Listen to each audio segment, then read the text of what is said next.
Hello, everybody. Welcome back to tonight's episode of Revenants Wake. We're so glad that you are here with us.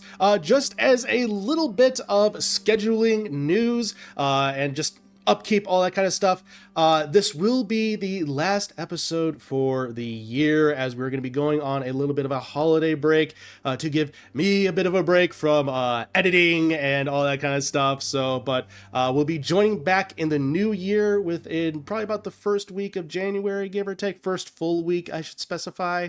But either way, we are so glad that you all are here with us. And just again, thank you all so much for joining us on this adventure and having it start back up this year. So with that, let's go ahead and jump into tonight's session, shall we? When last left our heroes, our party having arrived in the town and the city of Arkenbridge, after hearing about rumors of a possible trap being set by the cult known as the Withering Oblivion. Our heroes have finally made their way, connected with the Harper Amethyst, where further revelation regarding the identity of the spider, potentially being a lost lover known as Connor. From there, further revelation regarding that they were trying to uncover a map going to a mysterious artifact. Our party then eventually made their way to talk to a other undead known as Grace, after Alize had various revelations about her past and further memories regarding the siege at Castle Crag. Finding out that Grace was an undead and once a follower of Dendar, deep within the cult of Dendar, revealing that the person that is accosting Rosa and her family was once her disciple known as Cyril. Cyril being like a daughter to Grace. Her humanity briefly surfaced, and asking the party to assist Cyril in the best that they possibly could. For it was only after her death that she realized how much Cyril meant. From there, after having an emotional moment, our party reconnected and eventually started to make their way back in the evening air of Arkenbridge. As you all are currently having made your way back, you're currently within the city limits. The sky is overhead, is clear night. The moon appears to be about half moon, give or take. The stars are beautiful. You can see the arm of the galaxy overhead. And so, as you're currently making your way through the streets, Amethyst currently still in disguising herself as a generic, rather unassuming looking human male. So, what do you all do as you are currently walking through the streets? Keeping my eyes out and for anything, especially because we know we've been eyes out. Yes. So She said thanks, she's keeping her Rosamund. eyes out. So I said that sounds dangerous. Gotta look all directions. Special Avril thing. In books, when they say keeping one eye on the page and one eye on someone else. Right? Yeah, yeah, that's watched the movie. I'm really proud of you. I didn't see you do. I was like, I don't know if anyone's gonna get this. I didn't see you doing anything, so that's why I didn't catch it. My brain actually went to the Nickelodeon cartoon. What is it, Monsters or something like that? I forget the cartoon name. All Real Monsters. Real Monsters. The guy that he was holding his eye. Yeah, I forgot about that. I was like, Rachel probably hasn't seen that, so I was not allowed to watch that. You're correct. I wasn't allowed to watch it. For the win. I wasn't allowed to watch it. I still watched it. I watched it with my cousin because my cousin loved it. Oh, nice. I didn't get it. Anyway, I love that show. Reminiscing aside, for those of you keeping an eye out for the spider and anything like that, go ahead and make perception checks, as I know you all have keeping things on lock. think Gideon would be a little 15. 15. My bad. I think Gideon'd still be a little distracted. That's fair. 15. Cal's looking out as well. Okay. 19. Cal? Okay. Yeah, weird energy tonight. I'm sorry, guys. You're good. Dirty 20. All right, for Alize, then for Cal. I didn't know what his stats were. Let me go look on our thing.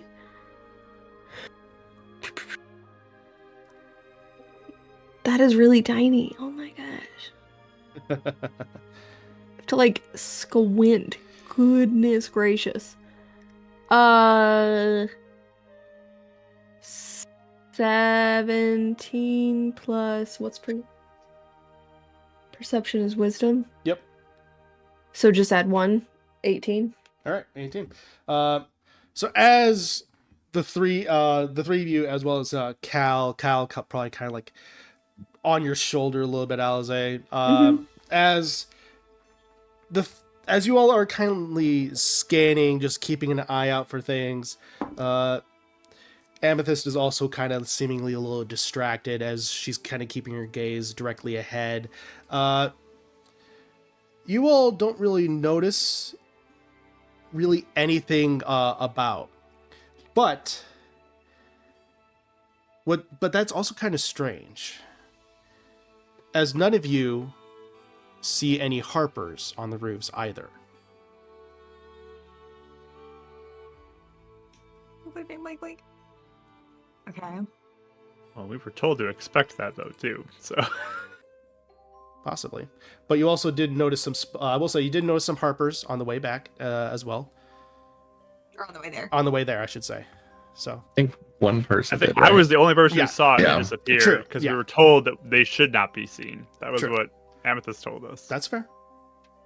So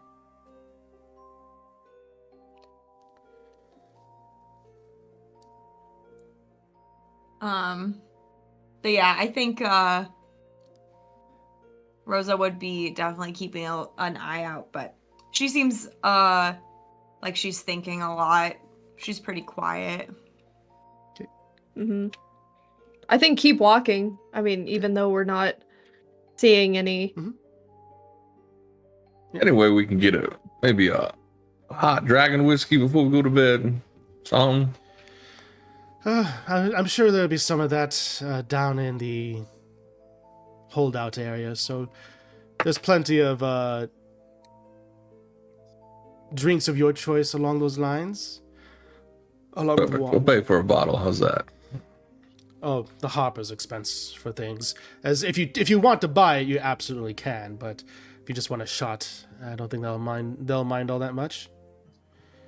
Huh, well, I wish I knew one. I just kind of like give her an elbow. She grins at that a little bit. And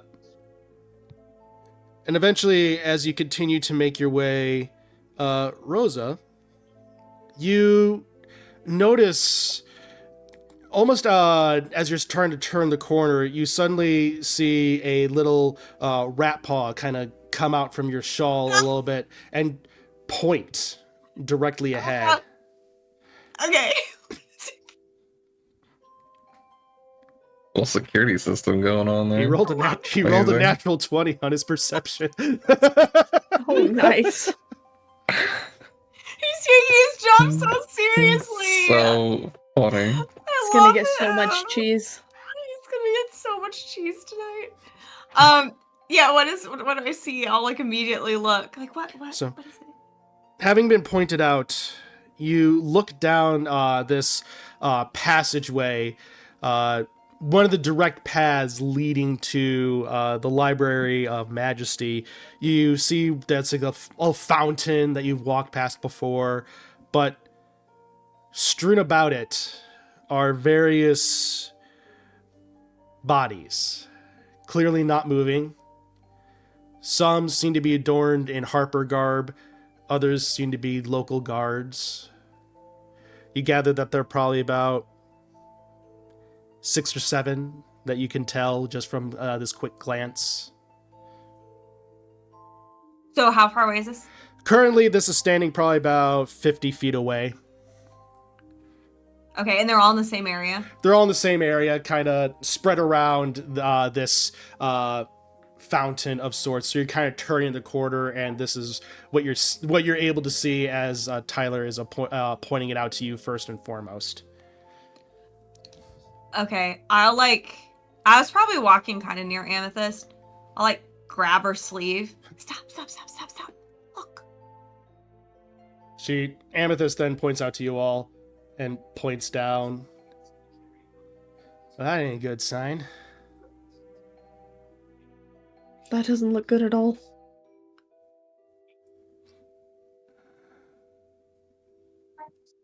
Do I need to run and get you in a temple right now?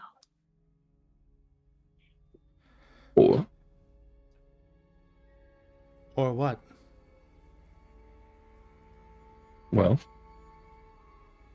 maybe it's time we capture him. This is who we think it is.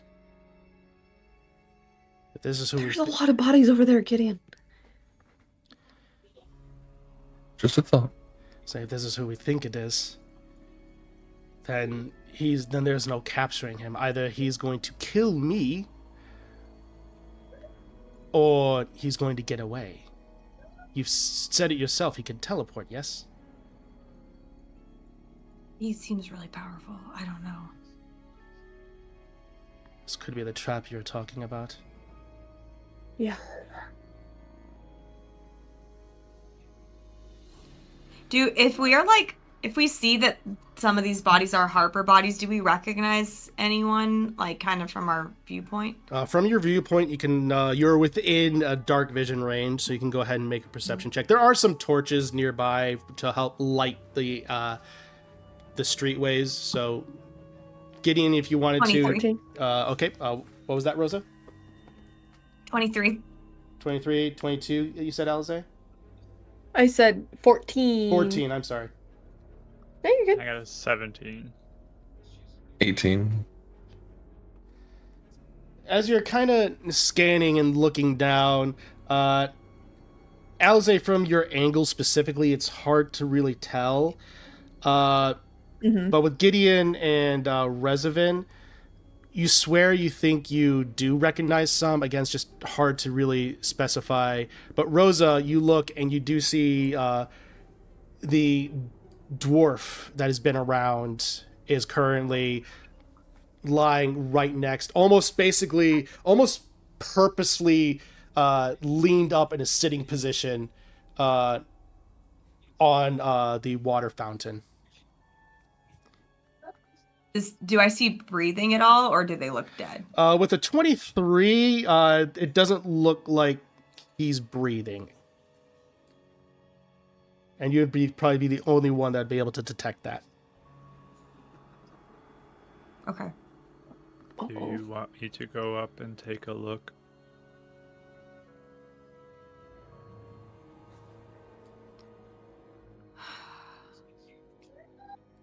Make a call. Either we're running or we're gonna have to fight. I'm gonna take my wings out. Are you asking me if you want me to? I mean, if you want me to have you go up and check? I talked to him once.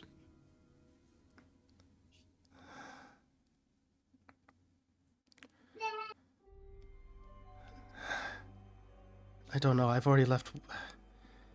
If he's alive, then I'd be leaving another Harper to die. I don't know. I don't know. It looks like at least one of them is not breathing.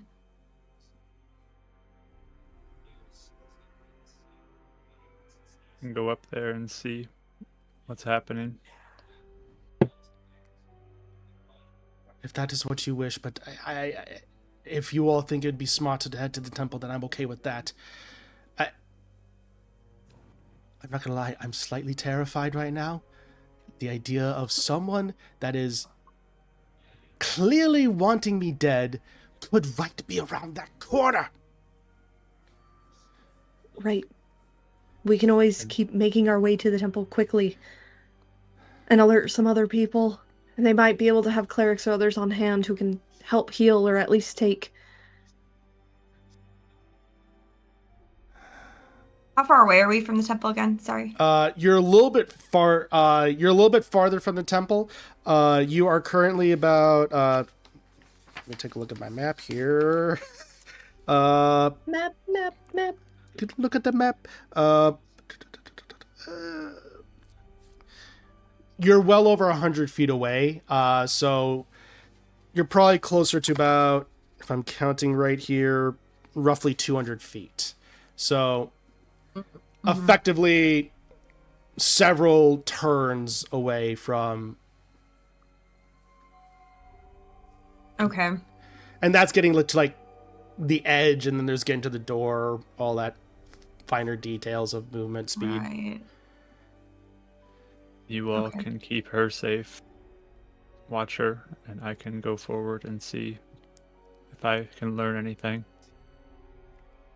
I don't know if I like you being alone in this reservoir. He could take you out just as easily.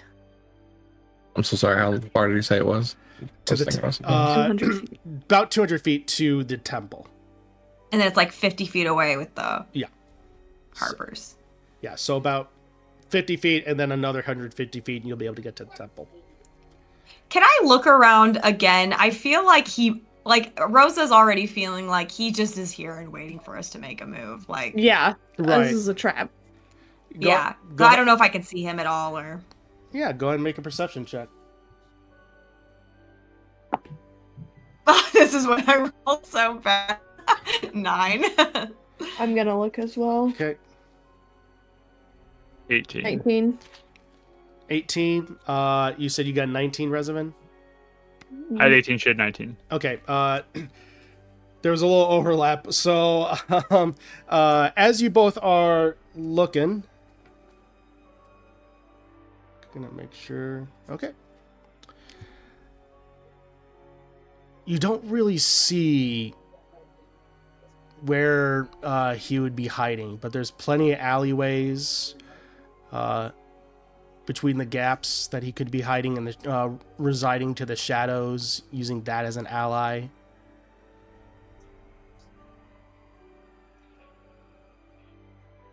If I am attacked, then you know where he is.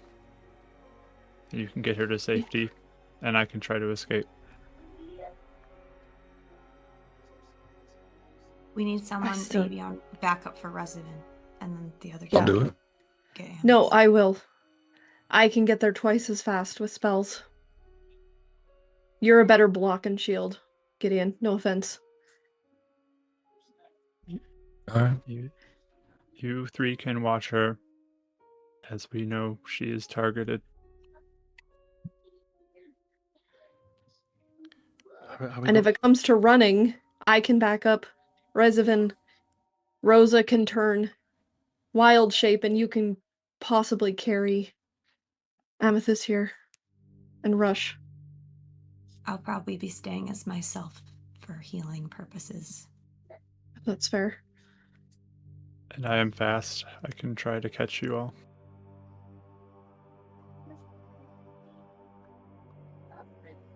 We can also just all keep rushing up, too. I mean, we're gonna be passing this guy anyways, right? Maybe if we just I'm gonna- stand here talking for like 5 hours, he'll get tired, and then he won't do anything. And I then we can assumed that we go. were still walking up and trying not to look No. like- Not at all, because we're only You're not 50 feet walking up. away. There's no way. We're Yeah, probably we're- just we're standing standing there and waiting. waiting. Standing, Mhm. waiting, kind of huddled in a little secluded area. Like, Let Mhm. me go, and you can decide from there. Okay. Only 50 That's what feet I'm away. comfortable with. so So I'm gonna walk out into the open of it, not to where like the location is, but Mhm. just like out from our group into like a highly visible place. yeah. And just thieves can't. Let's talk. And I'm gonna walk down. As I'm going, just like thieves canteen. Let's talk. As I'm walking towards the. Okay. So just repeat. All right. I hope Thieves Can't is just like a thumbs up, like just walking around like this.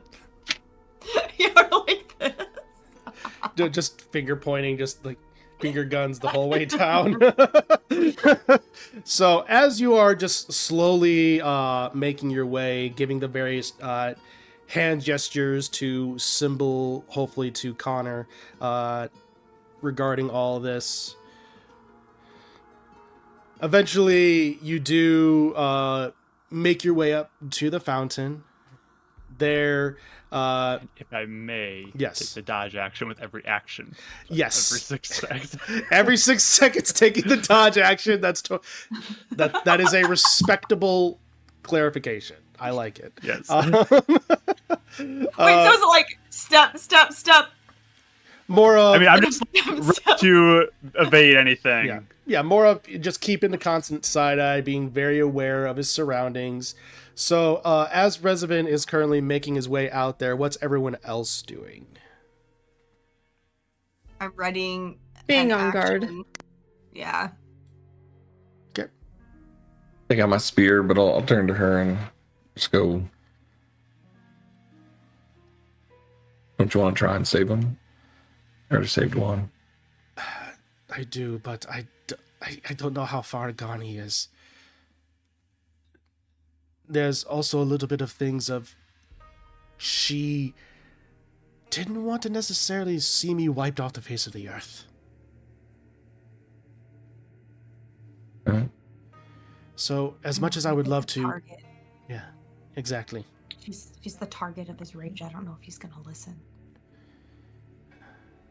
Might be the only person that gets through. I admire your optimism, but No, it's unfortunately, not optimism. I would call it optimism in this instance, because I do not share it. Well, there's sewer systems here. Sorry? Is there a sewer system here? She thinks about it for a second. Yes, I do believe so. I don't know if there's one necessarily nearby. It'd probably be in the alleyway, if anywhere. But Could be a backup option. It could be. With that, as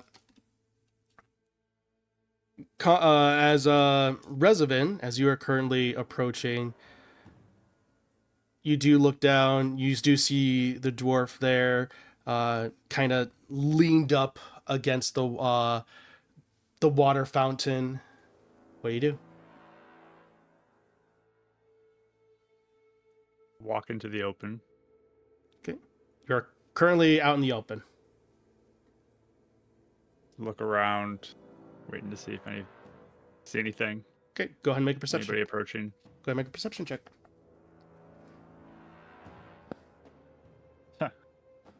Keep rolling low when it matters. It's 11. Okay. As you are currently looking about, you hear from the alleyway, "What do you wish to talk about?"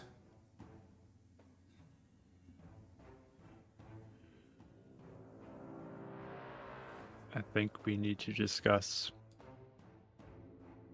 what has brought everything to this point. He kind of motions to all the bodies around.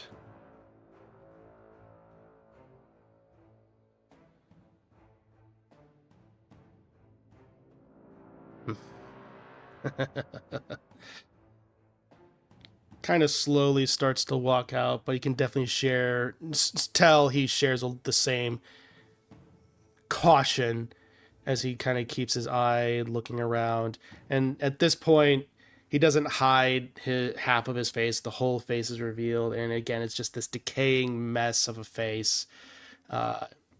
Nose is completely gone. Both eyes are yellow as he's just walking out. "I think you know," he kind of gestures to his face, "what led to this point.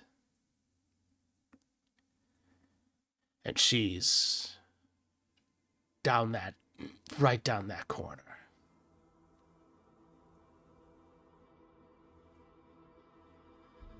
I think you have your side to a story, but you may not know all of the details.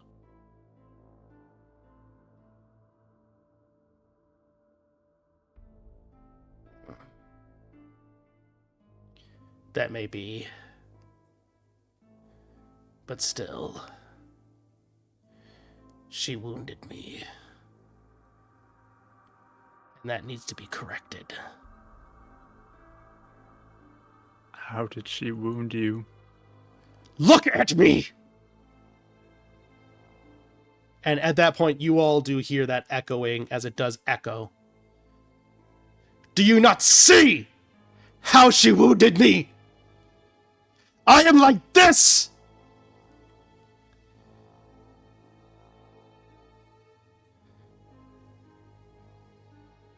I see physical, yes. But the how is what I don't know.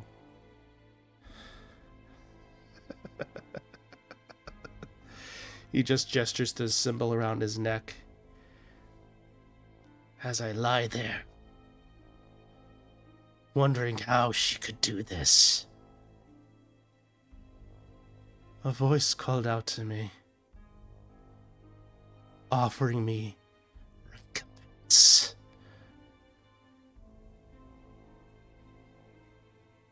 And so I took it. What is recompense? Kind of like narrows his eye.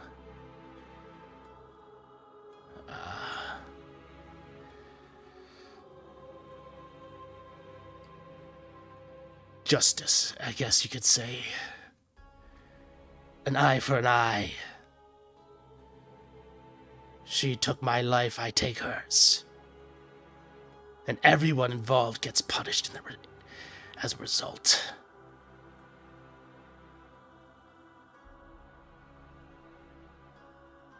Do you think justice and revenge is the same thing? The line can be so blurry, my friend. And very easy to cross then. I'm just balancing the scales is all.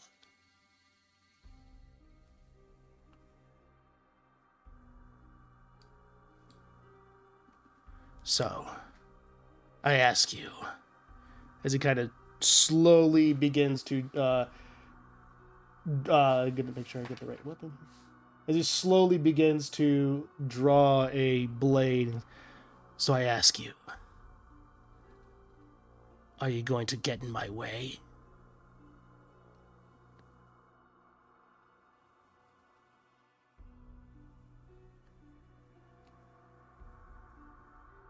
You do not have to do this. There Why? is more. There is other ways. I'll say for that, go ahead and make a persuasion check. All right, now's the time to roll a good roll. 13. He kind of looks at you. What other possible way could there be? My life is gone because of her. The only way to balance the scales is that hers be taken.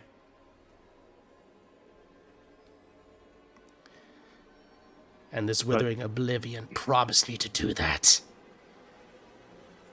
That is not going to balance anything. It will continue to make the cycle continue. You kill, then someone else has to kill, then somebody else has to kill, and so on forever into nothing good.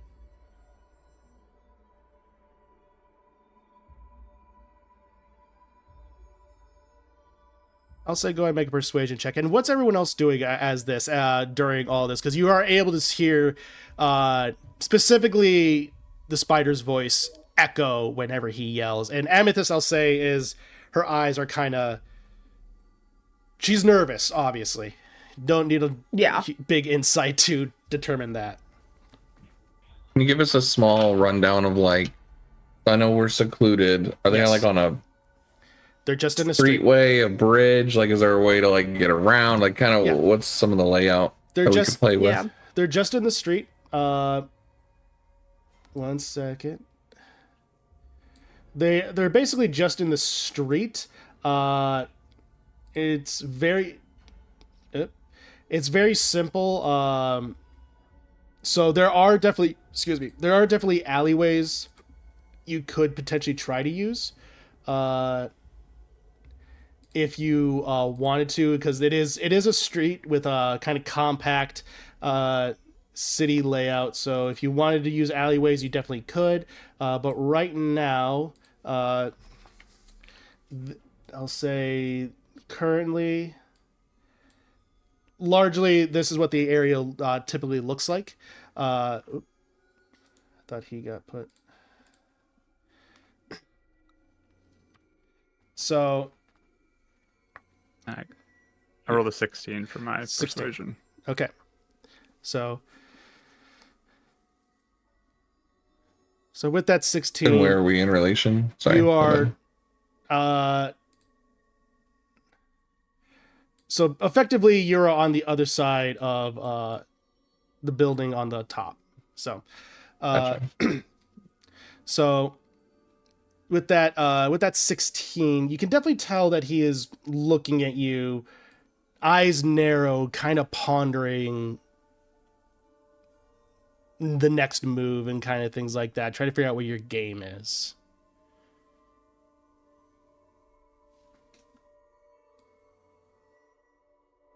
I'm not here to hurt you. That is not what I want to do.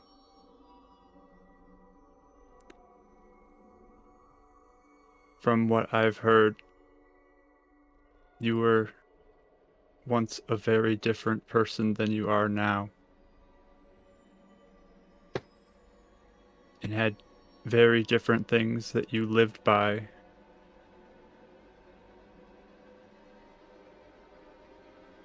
You do not need to be this new version of yourself.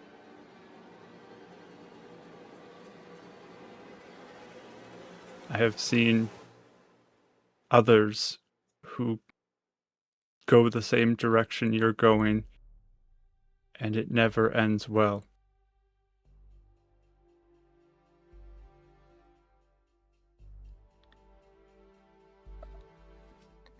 Okay. So I'll say go ahead and make another persuasion check. And then we'll jump back to what everyone else is doing in this moment. Yes, 19.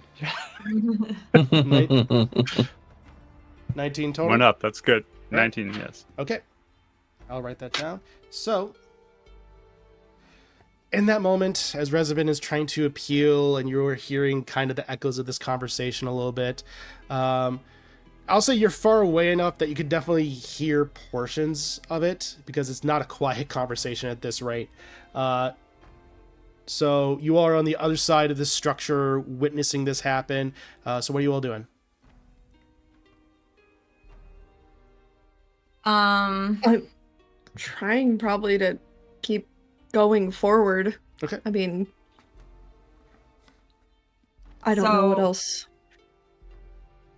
Because what going forward by that, you mean going towards Revenant, or do you mean going towards the temple? The temple, but trying to like circumvent where they are, but still stay within. Okay. So effectively trying to work your way through the alleyways more or less as stealthily as possible is what you're saying. Yeah, that's one idea. But if you guys have, Do you have your wings out? mm-hmm. Maybe even Rosa would like signal like that she should be up higher to maybe keep an eye on Revenant while we like move back. Yeah. I don't know. But maybe, yeah, what were we saying? Maybe trying to I could always slowly... stay here, keep Resident back up if you guys want to start moving. Either way. Unless you want me to stay on her. We also have Cal as well, and I'll send Cal up to the top of the roof being a little bit more stealthy so he can, like, fly up and then slowly crawl the rest of the way up so he's just peeking up over the roof line. And I can stay in contact with him mentally, so he can be our eyes for this as well. It's up to 1 mile, correct? I think it's 100 feet. See through, I think it's 100 feet. I think it's the distinction. Okay. I think there's some sort of like 100 feet, mental... you can communicate. Up to 100 feet, you can communicate? Okay. All right, so you will be out of range if you continue on to the temple eventually, because it's about 200 Right. So, perfect. Just making sure you have all the information, because there's a lot of moving pieces. So... Yeah. Yeah. One person, we were saying one person needs to be with Resvin. So... Right.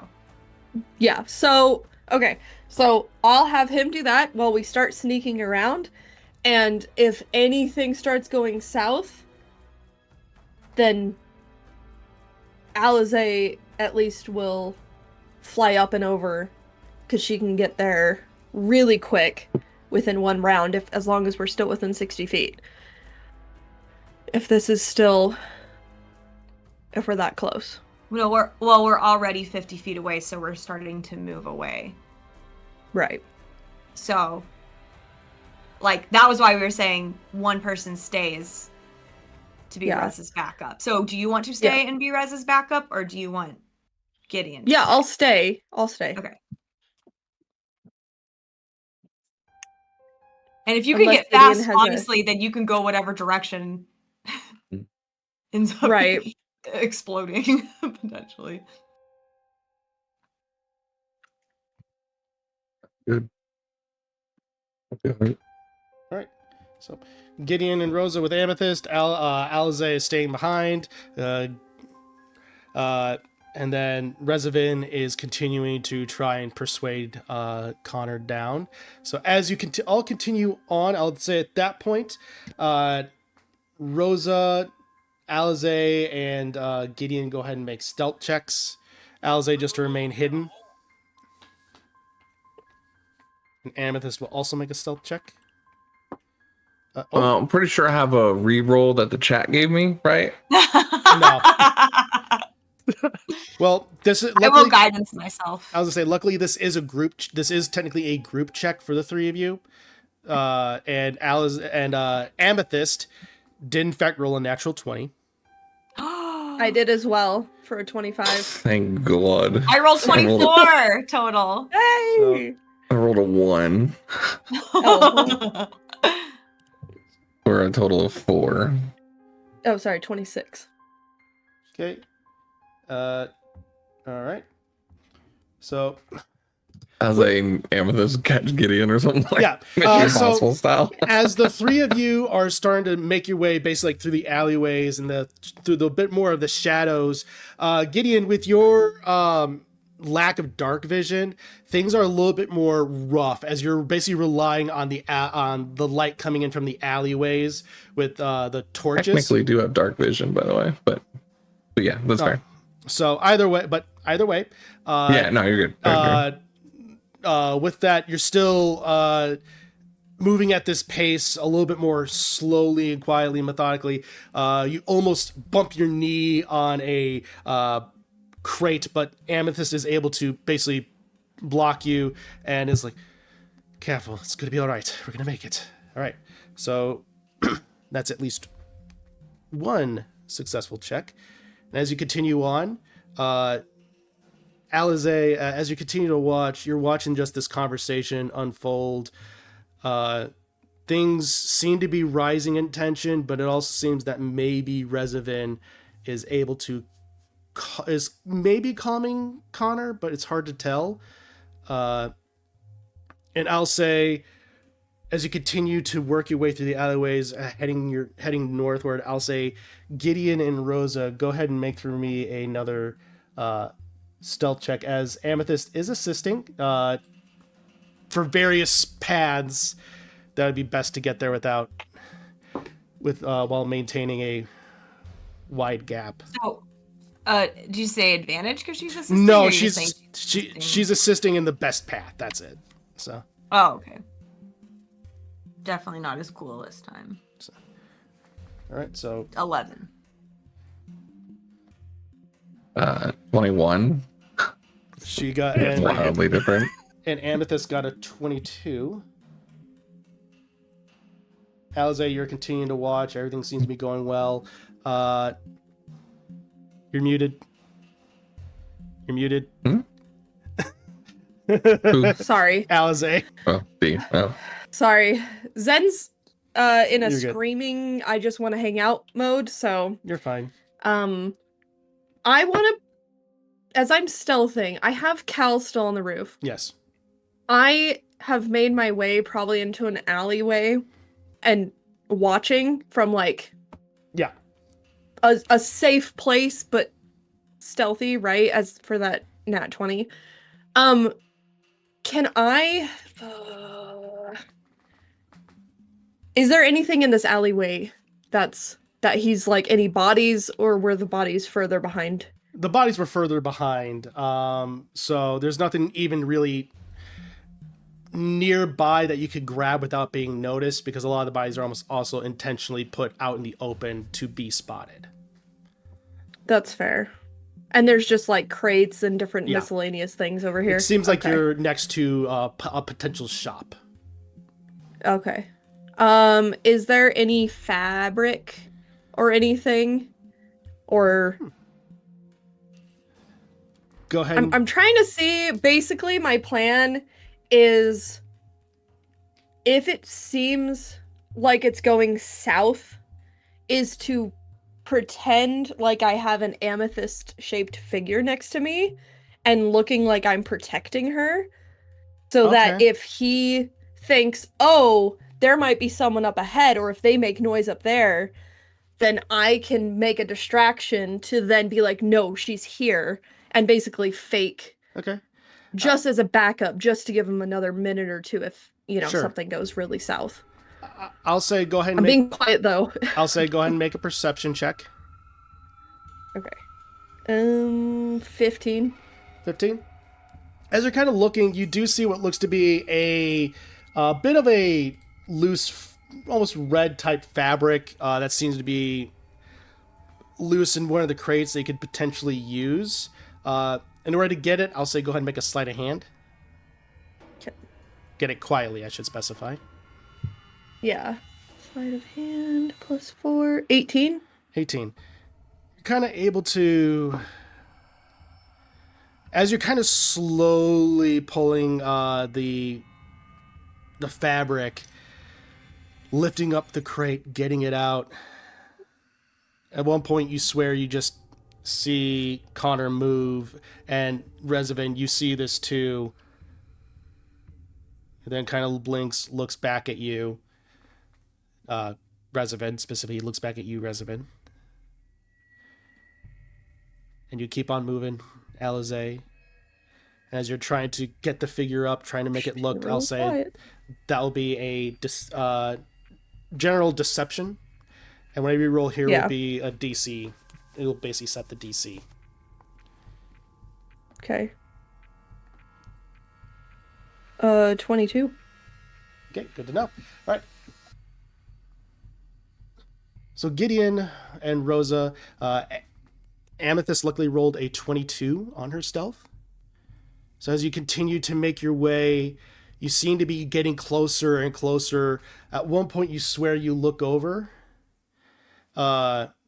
About halfway through this area, almost toward the end of where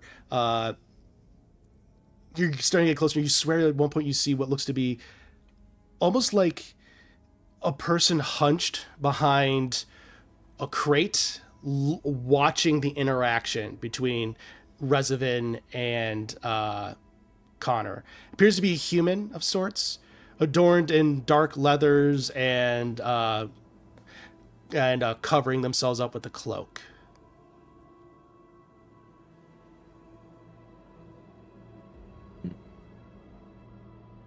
Recognize them? They don't seem to have noticed you.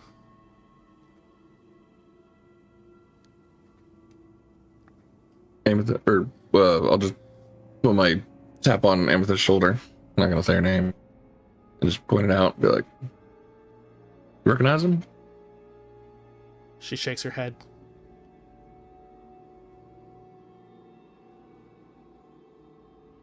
Rosa, get her back to the temple. I'll stay here.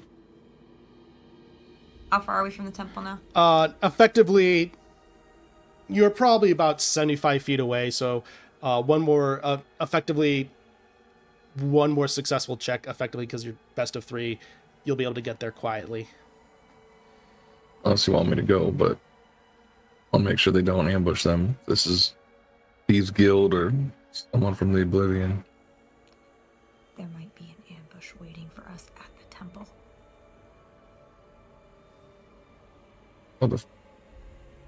Yeah. All right. I'll keep going, but I'm gonna keep my eyes on that guy. Kind of. Even if like, I'm not trying to make you not do it either. Honestly, even if you want to like kind of linger behind, but like, I don't want her to be out of range. Like, she's just saying like, please don't leave me alone to take her, because if there's an ambush, then we're screwed, and Amethyst is dead, essentially. That's kind of what he was thinking. I was like making sure to get you guys safety, and then he might come back, or or Rosa will go with you. Honestly, like, if she's in the temple, then she's safe. Maybe. So, as you continue on your path,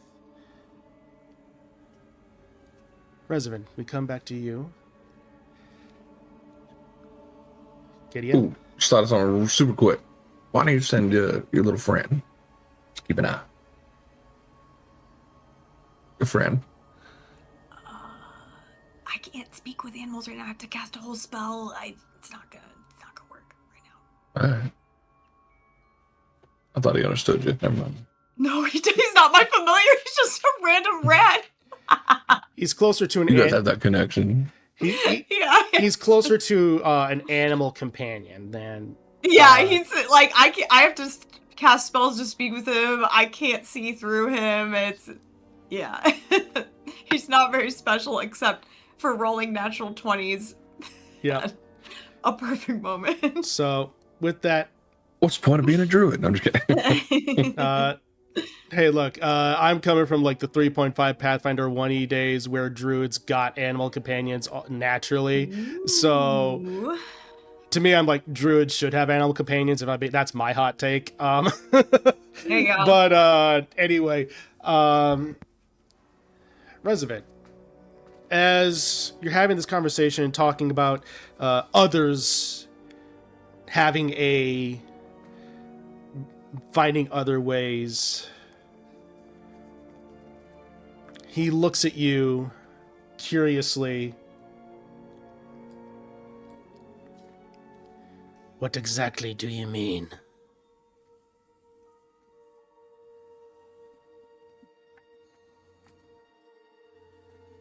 From what it sounds like, there is the spider and there is Connor. Where did you hear that name? The eyes flash intensely yellow with bits of red cracking through.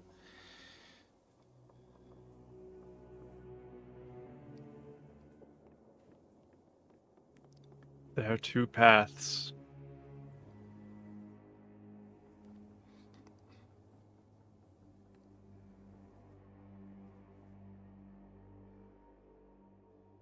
Which one is the one you want to be on?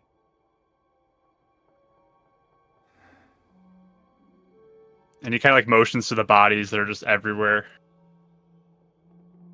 I'll say at this point, go and make a persuasion check with advantage. Right. Come on, Revenant. Natural 20! Oh, it's on the advantage die too, so it's perfect. My normal die is a 2, so that's so perfect. All right. 23 total. 23. As you look at that, as you say that and gesture to the bodies, you see him look down and examine his macabre work.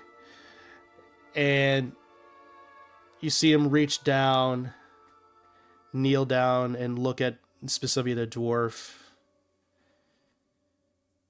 Then slowly stand back up.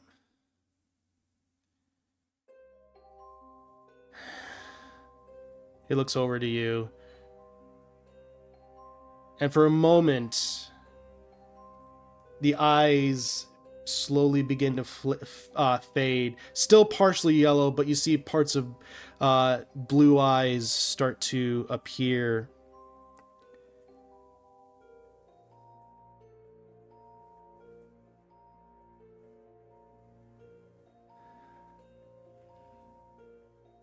What have I become?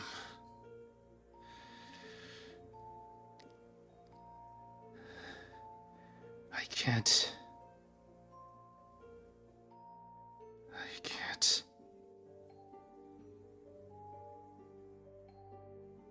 Did you say can't? Sorry. Yeah, he said I can't. I'm sorry.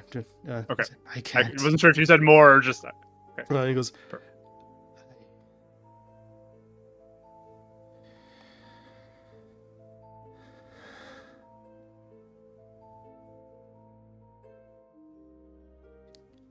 It's okay. And me.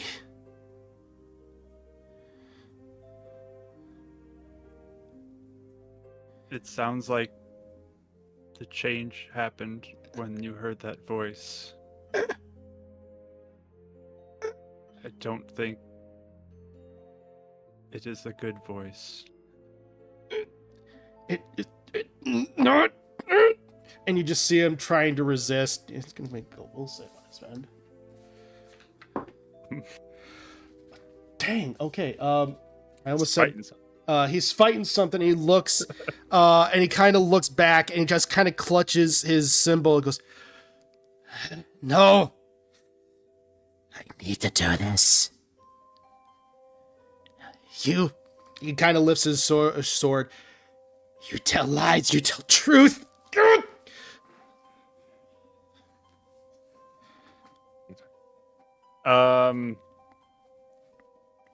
Can I sense anything about what he's fighting? Like, do I pick up anything, or is it something activating with this necklace or whatever it is on him? How are you doing this? I'll say. How are you trying to sense? I mean, I guess I would be looking for any source of his struggle. I don't know. I'll say go ahead and make sorry. Go ahead and make a perception check. We've seen like the headband thing affect people. So. Yeah. Perception, 21. 21. As you're looking, it doesn't necessarily seem like I looked at the chat at the wrong time. It's so bad right now. There's a bunch of memes going through. We just had a Qui-Gon Jinn remember who you are meme come through, and that got me. Okay. Yes. I'm sorry, but I'm not sorry. Anyway, don't do that. Don't look at the chat during so anyway, as you are looking over him, you see that the amulet that he's grabbing definitely seems to be not necessarily a source of anything, but is almost like symbolic, that he's trying to, your words of there's two different ways and things that seem to have starting to get to him, but there seems to be almost something within him pushing him to this path, to this route that he's trying to resist. So this is seems to be more of an internal struggle. Okay. I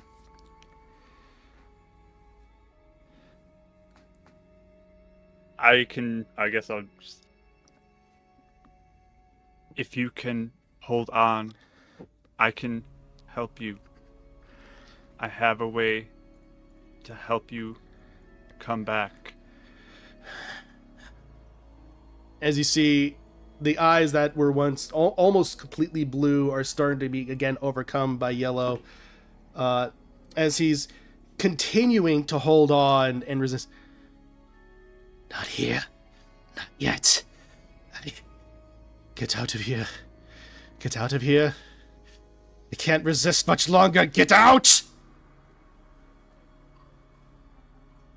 I'll just nod and find me when you can, and I'll start booking it. All right. So, which direction are you running? I should ask. Are you staying out in the open specifically? Let me. I feel like at this point I'd throw my hood up and then duck into an alleyway to try and navigate back towards the temple, but stealthily, kind of. Yeah. Not giving away my location in case somehow he could track me where I'm going. Right. That's my intention. So, Alize, you saw all of that happening. You heard all of that happening. Okay. So, she's going to telepathically communicate to Cal and say to keep eyes and be stealthy and go. So you have like the south, I'm going to call it south side and the north side. I want him, because he was probably here. Yep. I want him to keep stealthing here and to try to keep an eye on Revenant to let her know where Revenant is going really quick, but then we'll do that first. Okay. All right. So I'll say Revenant, and then Alize, go ahead and make stealth checks for me. Yep. As you start to make your way back. Natural 20. 26. Okay. 23. All right. You slowly start to make your way back. Cal rolled really well on his stealth. Okay. And with that, as you continue on, go ahead and make another stealth check for me, both of you, as you continue to work your way through the alleyway. Okay. 22. Once I know that Revenant is okay, can I leave Cal? So the temple was 200 feet. Yeah. I want to have Cal stop about 100 feet away from the temple so I can still talk. Yes. But keeping an eye in that direction where we left Connor. Yeah. From that conversation. Yeah, totally. So I'll say, so you can totally do that. That'll be a stealth check and then a perception check for him. But first, let's do your stealths as your second batch of stealths. Yeah, 22. Okay, 22. 22. All right, perfect. And then go ahead and make stealth check for Cal, and then followed by a perception check for him. Okay. Cal is... So that is a 17 for stealth, and his perception... Oh, sorry, stealth is right there. It's a +4, so... That's a dirty 20 then, because I was just counting the plus gotcha. one before. And then perception's a +5, and so that is 18. Okay, perfect. As you both slowly start to make your way back after hearing this, Cal seems to be perched up on a rooftop, being a rather small tressum. This doesn't seem to catch a lot of attention thus far, as he's trying to appear more like a general cat out for a walk. Keeping an eye out, everything seems to be normal. They seem to though be making various other ways. He seems to be getting into an altercation of sorts, almost like an argument with some. They look to be humans, but I can't tell. They're kind of cloaked. Can't necessarily hear this far away, but it's an argument of some sort. Go swiftly. Try to hear what you can, and then come back in a minute. All right. So as that happens, Gideon and Rosa, you're making your way back, continuing with Amethyst. Go ahead and make another stealth check.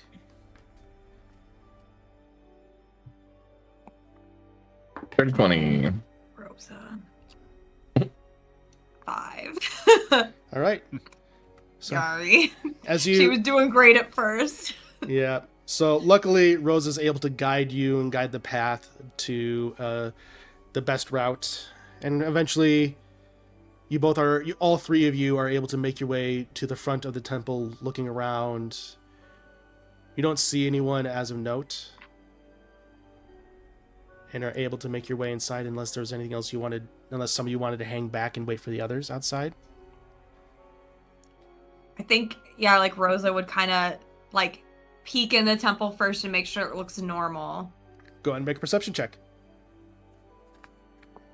Can I assist her? Assist, yes. Oh. 22. Okay. As you're kind of looking, the temple currently on the inside appears to be fairly normal. Okay. So I would like maybe even motion like for her to go in, and I'll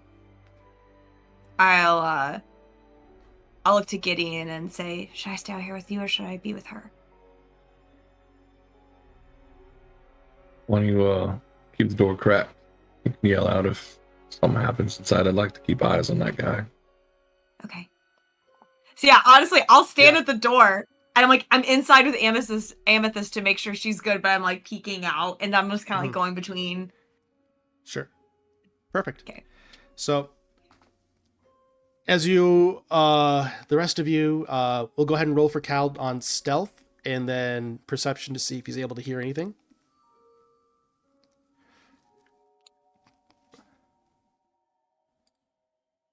Sorry, I just realized I muted myself. Oh, you're fine. Stealth is a 19 and perception is a 15. Yeah, 15. Okay. Good to know.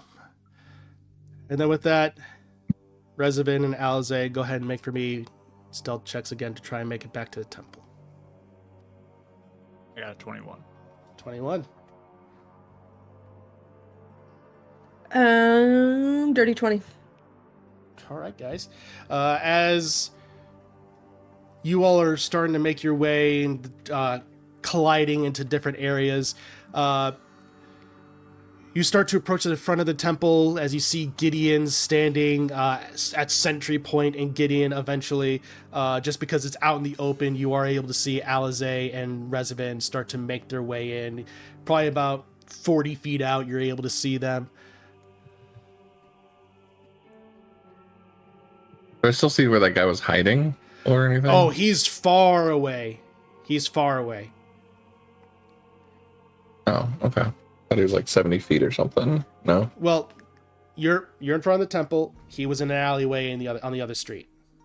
So. Oh, like twisted. Yeah, and I thought we were 70 feet away from the temple. You're in front of the temple where now. We were at. So you're in front of the when temple. We spotted him. Was an alleyway. She's saying, yeah. Where so you're saying it was saying- twisty? It was all twisted. You guys were going through alleyways, so you don't. It wasn't That's just fine. a straight shot. Yeah, that's fine. Yeah, that's what I'm saying. It wasn't. I'm just trying to mentally picture it. Yeah. Yeah, it wasn't a straight That's fine. shot. So. Yeah, that's what I'm saying. It wasn't a straight shot. So. Yeah. Okay. All right. But. Yeah, when they get back, I'll let them know. Be like, or are they back at the temple with me? Yeah, they're back at the temple now. There was someone else keeping watch, keeping eyes on the spotters. You guys all right? Yes, he was We're fighting something in him. He was what? Rosa like cracks the door open more. Let's just get inside. Let's keep getting inside. Eventually, Cal does make his way back and goes, it seems like they were arguing about the fact that the targets would let go. Ah, all right.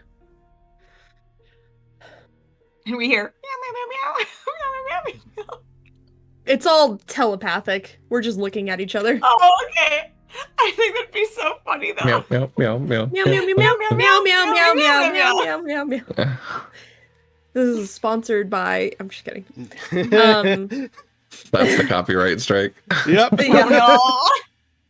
No, so we all go in, and then because Alize asked him to keep watch, she had him fly back, and then as soon as he can link to her again, outside the door, she's going to make him disappear and then reappear in Okay. front of her. So we don't have to open the door. We can just, Rezavan and I can go outside and then Cal. Okay, perfect. So, as definitely keeping an eye on things. Eventually, as you all make the way inside, eventually Cal does return with information. You're able to bamf him in as you have described. Yeah, and I'm just going to translate everything he says to everybody else. There weren't... It was just seemed to be about those two. As far as anything else, it seems like they were talking about the fact that they were hoping to get information about a map or something along those lines. Maybe getting that out of Amethyst along with her death. But... And as far as that is concerned, it seems that all the targets were there. They argued with the spider, but then eventually made their way back. Apparently something about an inquisitor, or the inquisitor will want to hear about his failings or something along those lines. Oh. Does that Inquisitor title ring any bells? Let me double check my notes here. Because we have General Greer as kind of Yes. a... What's his relation? So you do have a letter that was sent to the Knoll druid that was creating the things. It was signed by the Inquisitor. It was the one that says, "I am pleased with the results of the illness and forces you are providing me. The spider's work continues in our favor. He has made me aware of those who may be acting against us. Be cautious, get what you can, and move." The Inquisitor. Okay. All right. Yeah, I translate all of that, so, for everybody. Wait, so more people came to talk to him after? Who was he listening into? People that were hiding in the alleyway, and they came out after Rezavan had fled the scene. Yeah. And they're talking to Connor? More like yelling, but yes. Look like this. What's going on? Kind of show the image of the person I saw. Yes, that looks like it. So Yeah, now that you're just hearing the meows. Maybe better that we didn't try to talk to them. Except now we don't know when they're going to show up again. We wouldn't have known anyway. President pulls his book out and he's just focused, flipping through pages in it, looking for something.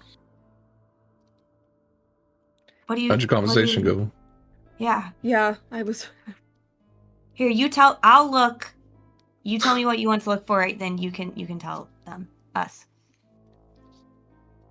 There is something in there. There is Connor and there is the spider. And I spoke to both, I think, tonight. And he is fighting it. And I want to help him fight it. So you got through to him a little bit, you're saying? I think, yes, maybe. I saw his eyes change. Oh, kind of like Grace? Yes. That's really good progress. There's an amulet or something around his neck. Can I draw like any symbol I saw on it or anything like that? You recognize it as the symbol. Yeah, you could draw. You definitely recognize it as the symbol of the Withering Oblivion. Okay, yeah, just to draw that. This was around his neck. He said he heard a voice as he was dying that offered him a deal. Weird. Lovely. Wait, Well, I'll give you 2 guesses on who that was. how have I ever heard of instances where a being can be so attuned to a person that they're just like ready, like primed and ready to contact someone that's about to die? Like, could it be anyone? Does it have to be a specific target beforehand, maybe that they'd be watching? I get what you're saying. You know what I mean? Okay, yeah, I think I get what you're saying. At that point, I would say that would be a religion check. I hand her the gold.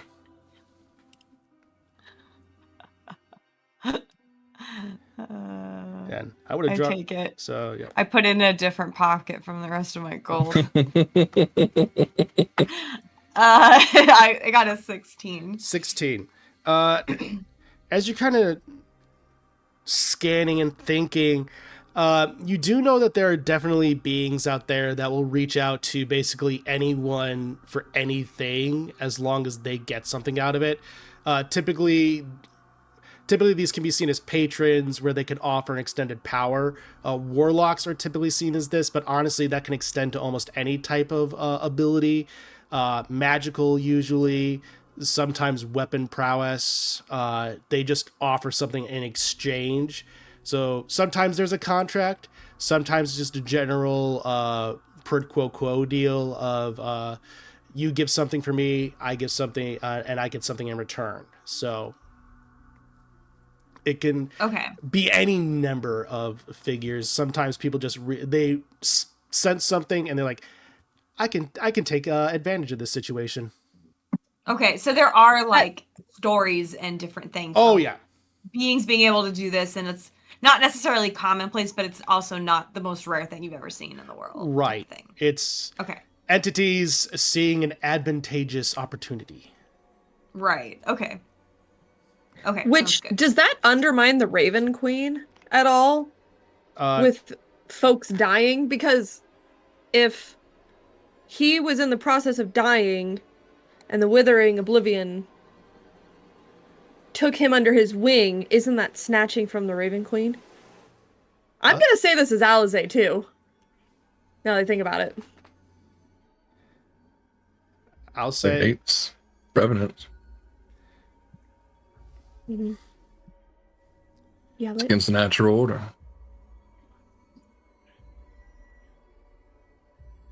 Yeah, I would assume.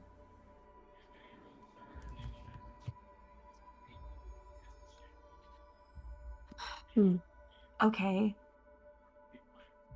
So then what happened though? Because obviously you came back.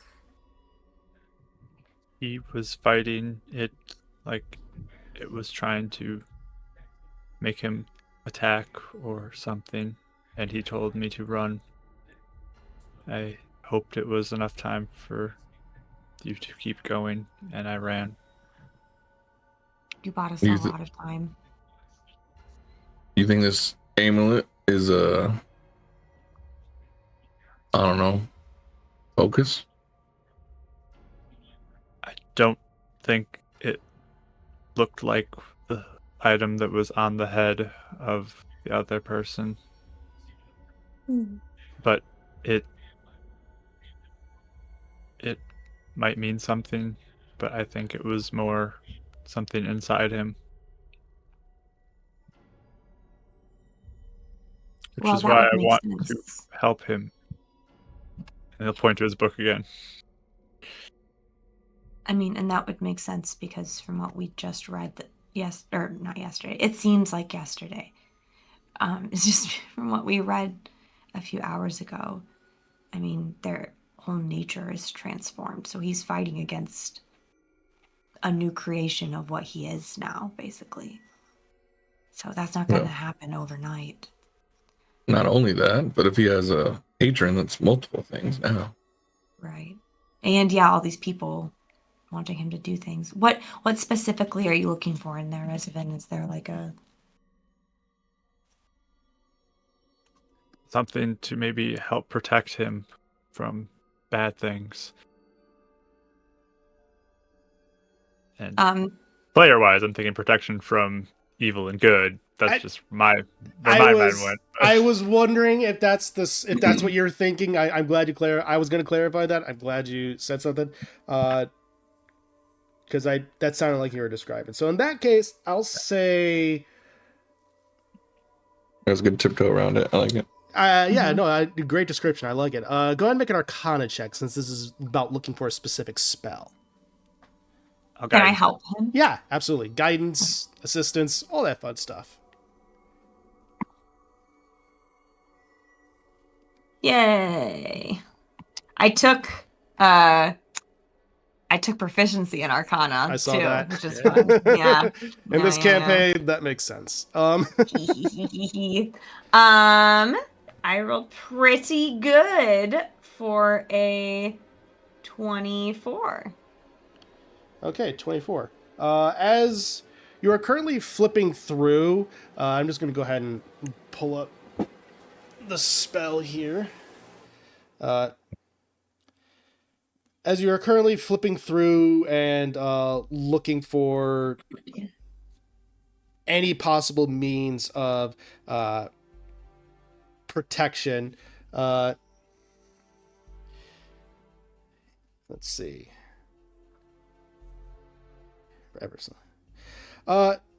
You look and you do see what looks to be a spell that can definitely, at least for a limited time,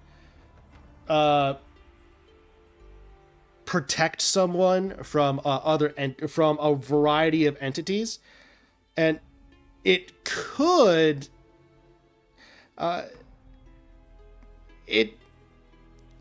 potentially assist in blocking someone from a possible patron, but it doesn't really see just with the usual parameters. Usually it seems to be more of a means of like attacking and preventing like a fae or an undead from being able to hit its target. So it's possible, but there's no described use of a means of that, of breaking someone free from a possible pact via those means. But you never know. Okay. Other one, though, is I'll flip to that page of ceremony that I have bookmarked, and I'll point to the atonement one. And this, though, it takes a long time, but if I can help him with that, we could. I read this, and I could do this today if we can get to him. If we can go to him, and I have an hour or so, I can do this, and we can try and help him now. The out of character, the spell takes an hour. Mm-hmm. It's an hour casting time. Yep. We would have to bind him somehow if he's still fighting. Or have a way to quickly, if he's willing and he breaks through like he did for a second there, and then he starts fading back, at least secure him.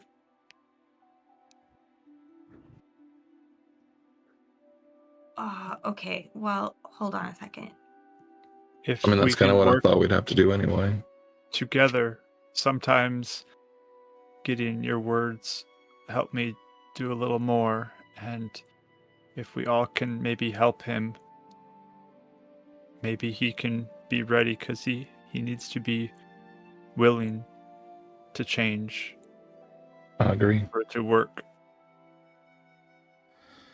He was abandoned last time. I don't think we should let him stay behind this time. But the question is, where would we even be able to find him? Right. They want to find us, don't they? try the entire group, but then we have to fight the entire group before we get to him. Not if it's just the two of them. Two of who? He only had one person. Your familiar said that, right? No, there's two. How many was he fighting? 2? There were two people, 3 people total. Yeah. Okay. That's that. Look, don't take this as like me shooting down anyone's ideas, okay? But I'm just trying to inject some different angles here. So, if let's say we go out and we somehow miraculously find the spider, how in the world can we get him to be good and wanting to be good for an hour if you talk to him for like 5 minutes and he couldn't even last that long? Same concern. Maybe there is something that he could even lock himself up for the time, and then he can't go anywhere. Even if we have just a moment that he can stop himself and prevent himself from going places, then he doesn't need to fight the whole time until the ceremony is ready. Maybe have him hand over all his weapons? Oh, sorry. If I look at ceremony, like, because he pointed it out in his book, does it seem like that spell would be enough to break something like what he's describing? And if I don't know, that's fine. I think she's just trying to see if this is actually viable or not. It's entirely possible. So atonement basically causes an alignment shift. So it's entirely possible. The issue is you don't know the specifics of his arrangement. Mm-hmm. And just with your knowledge of how typically those kind of arrangements works, there's usually a lot of fine print and details that maybe even he's not privy to. Okay. At the very least. Go ahead. I'll say, I'm like looking over at the spell and I'm like, okay, so this looks like it could work. So this is a really good idea. But the problem is that from what I've heard from different deals like this, there's probably a lot at play here that we don't know. So my worry would be if we charge off into the night to go do this tonight, I don't know if we know enough that this would be successful. But we do know that he probably won't stop following us around. So we kind of always have him here, and if we can figure out more, then we'd have a better chance of being successful and not getting ourselves killed in the process. But he killed how many just tonight? How many more could die if he can keep doing things? I was gonna say. Just to pull us out into the open. Maybe it isn't even that I don't know. Just we need to do something. I was going to say, even if it doesn't break whatever hold there is, if it at least gives him some sort of change of desire, or breaks him at least from his own revenge path, maybe he'll stop a few of the killings. And then that would bide us time to continue researching. Do I remember the book that was talking about breaking the Yes, Revenant? it was written by Pierre. Yes, you remember. Yeah, if I like run and get that, can I look through it for a minute as they're talking? Sure. 'Cause I'm sure we might have even left it on the table, honestly, Yeah, before we left. So, it's- like, it might still be there. Yeah, it's still there. And as you kind of go and flip through it, I'll go ahead and make an investigation check as you're examining it. Yeah, what I'm trying to see is, like, does this situation of a Revenant seem the same when it comes to, like, a deal being made? You know, is this different? Is this account different than what's going on here? Mm-hmm. Mm-hmm. You know? Gotcha. I'll guidance myself. And I have a question after that. Sure. 18. 18. As you are looking through it, this is fairly unusual. Most of the time with Revenants, their soul wanting revenge is enough to bring them back. But this adds an extra step. This adds an extra layer, and it's possible the fact that he may not necessarily be a true Revenant, but rather his patron gives him abilities similar to Revenants is possible. But in either case, whether if he has those Revenant abilities innately, they're given to him, it's unclear. But this is definitely a very unusual case that adds extra layers to it. Okay. So I'll say that, and I'll even say I wonder if he was a real Revenant. If what you did tonight would have been enough to lay him to rest normally, if you saw him shifting back. But that means there's something more here.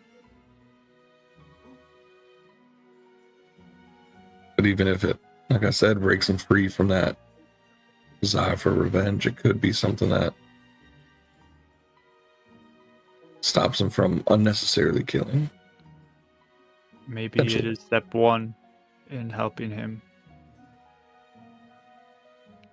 Yeah, Look, I'm I'll be just saying honest, if there's just- a powerful being that might be in control of this and not Connor himself. I think it's both. I'm sorry, Alize, you look like you had a question. No, she's been thinking. Before. Sorry. Do you have something you want to say? Before, I just wanted to know a piece of information. Before, when Amethyst had come back up to us in the library before we left, and we told her all of this. Yes. And she said if it comes down to a fight, kill him kindly, right? As quick and painless as possible, right? That was her request, yes. Okay, cool. I just wanted to... That was my ask. That's all. You're good. If there is more to break him free, and you said we need to learn this is a way to learn, we wouldn't learn it if we do nothing. We would still not learn. Tonight we could learn something or help him. Why do you guys always like to go charging off into the middle of the night to like go confront these really scary things? The spooky things tend to come out. I don't want to fight things. I want to help. Yeah, I know. I'm not saying you're doing anything bad. It's just this is really testing like my commitment to like this. Look, fine. If you guys want to do it, fine. Let's go then. Let's just do it. Rosa, let me ask if that was your family. Wouldn't you ask and be wanting to go after them? Yeah, I get it. Yeah. Let's go. Please, then. Let's just Is do it before I change my mind. Is there anybody at the temple who can kind of help assist and give us backup? Because I do not want Amethyst to be unguarded. She looks... And if the four of us can go, and then you can come in as a backup or something to help boost his memories, or he finds that love in his heart for you again or something. She looks... I'll be down in the basement. There are plenty of clergy around that can definitely assist and protect this temple if need be. You said he couldn't get in here, probably, right? With the protection. He is undead. He can't... well... Usually, mindless undead are able to be protected, so...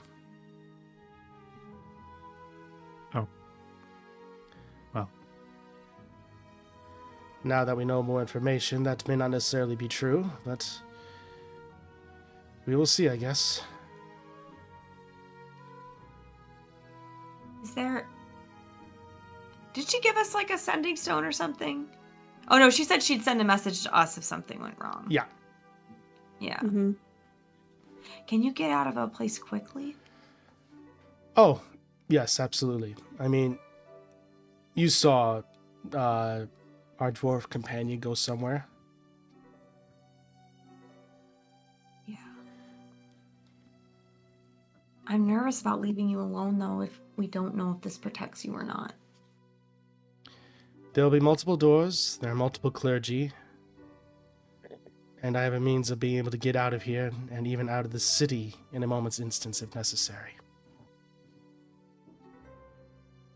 We need to leave. Maybe we can meet you where we met Grace earlier. If I'm leaving, I'm leaving Arkenbridge. All right. And I'd probably stay out of the coast cities. And if I do, I'll let you know where I wind up after all this, just so it can't be brought out of you. And if this other plan of ours doesn't pan out, I hope it does, honestly. We'll make sure he's gone quick. You're able to.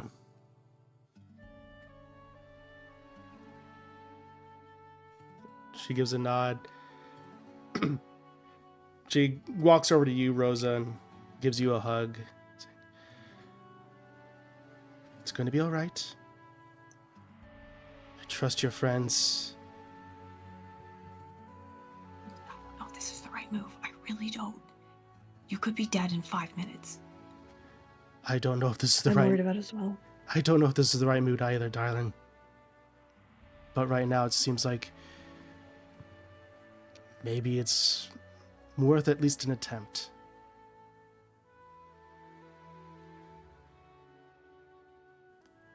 Are you sure? No. Oh, okay. Good to know. Deflated. But sometimes when we're backed in a corner, we do only what we can do.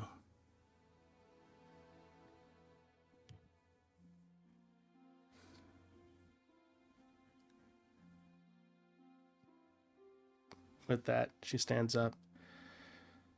Be careful. And you all as well, be careful. She gives a nod and starts to make her way to the house where the Harpers lie. From there, you all get ready for potentially anything to come. And that's where we're going to take a break for tonight. All right. We'll see what happens next. This is going to be very interesting. You're not going to want to miss what comes next, everyone. Go ahead and stick around.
And welcome back, everybody. Tensions mount as the party has come across the trap with the spider and finding out there may be more to this figure than you realize.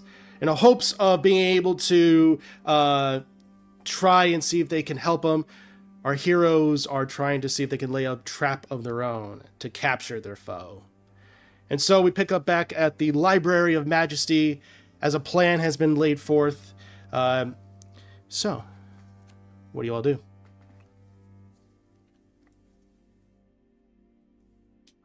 Stealth out of the temple. Yes. All right.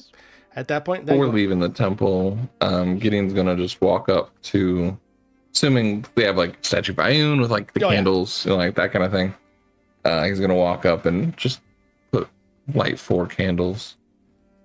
Say, watch out backs tonight. I'll say go ahead and make a wisdom check. The candles get blown out. Oh no. Wisdom or charisma? You're praying. Usually in D&D, that is wisdom. Okay. In the past, they had me do charisma. That's what I was asking. Oh, okay. Either way, it doesn't matter. So, 3 on the die. Okay. He forgets to light one. Yeah. All right, 3 candles or 4 candles for protection. Now, you light 4, but there's just something about as you reach on out, you feel like it's been heard, but you don't necessarily get anything in response.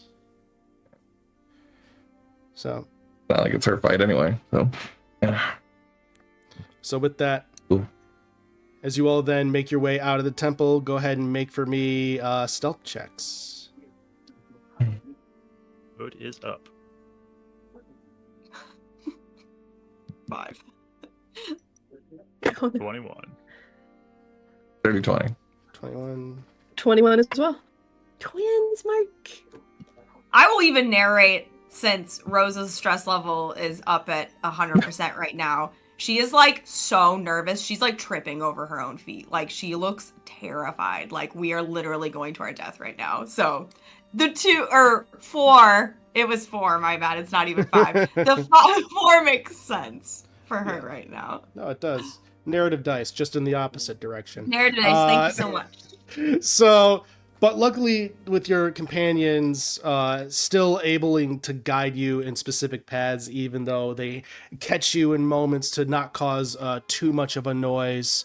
As you continue to make your way down, heading to where you last saw the spider, you slowly continue to make your way a little bit out in the open, not trying to attract attention. Alize, you mentioned that you wanted to send Cal. Yeah, Cal's gonna be up probably like, maybe not all 100 feet, probably like 50, 40 feet up. Well, maybe like 60, so he can see a good range. Okay. With that, go ahead and make a perception check for me, please, for Cal.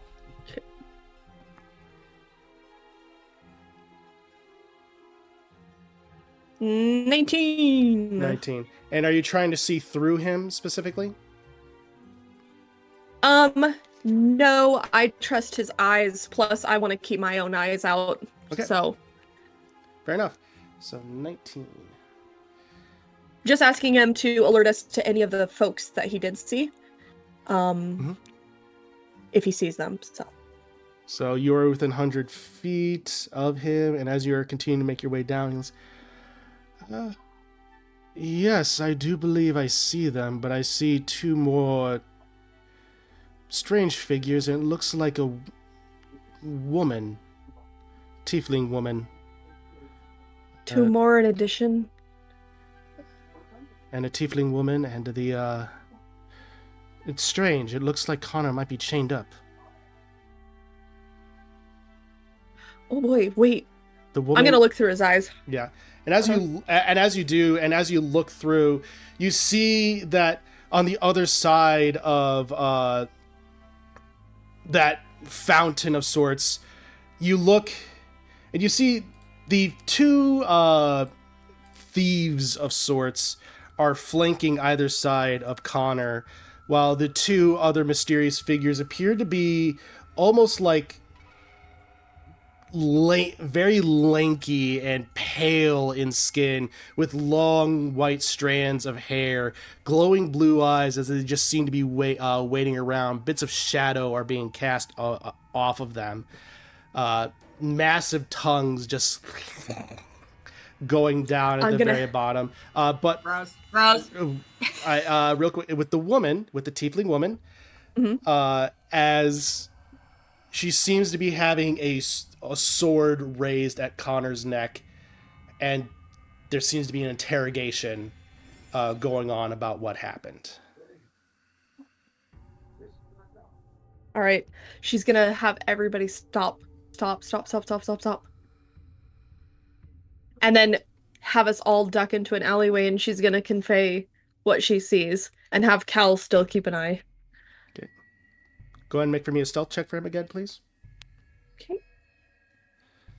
Ooh, a beautiful natural 20 again. 25. Okay. Sorry, 24. Okay. It's not a +5, it's a +4. So, all right. So, he appears to be stealthed. As you manage to fade the eyes, you go ahead and duck into the alleyway.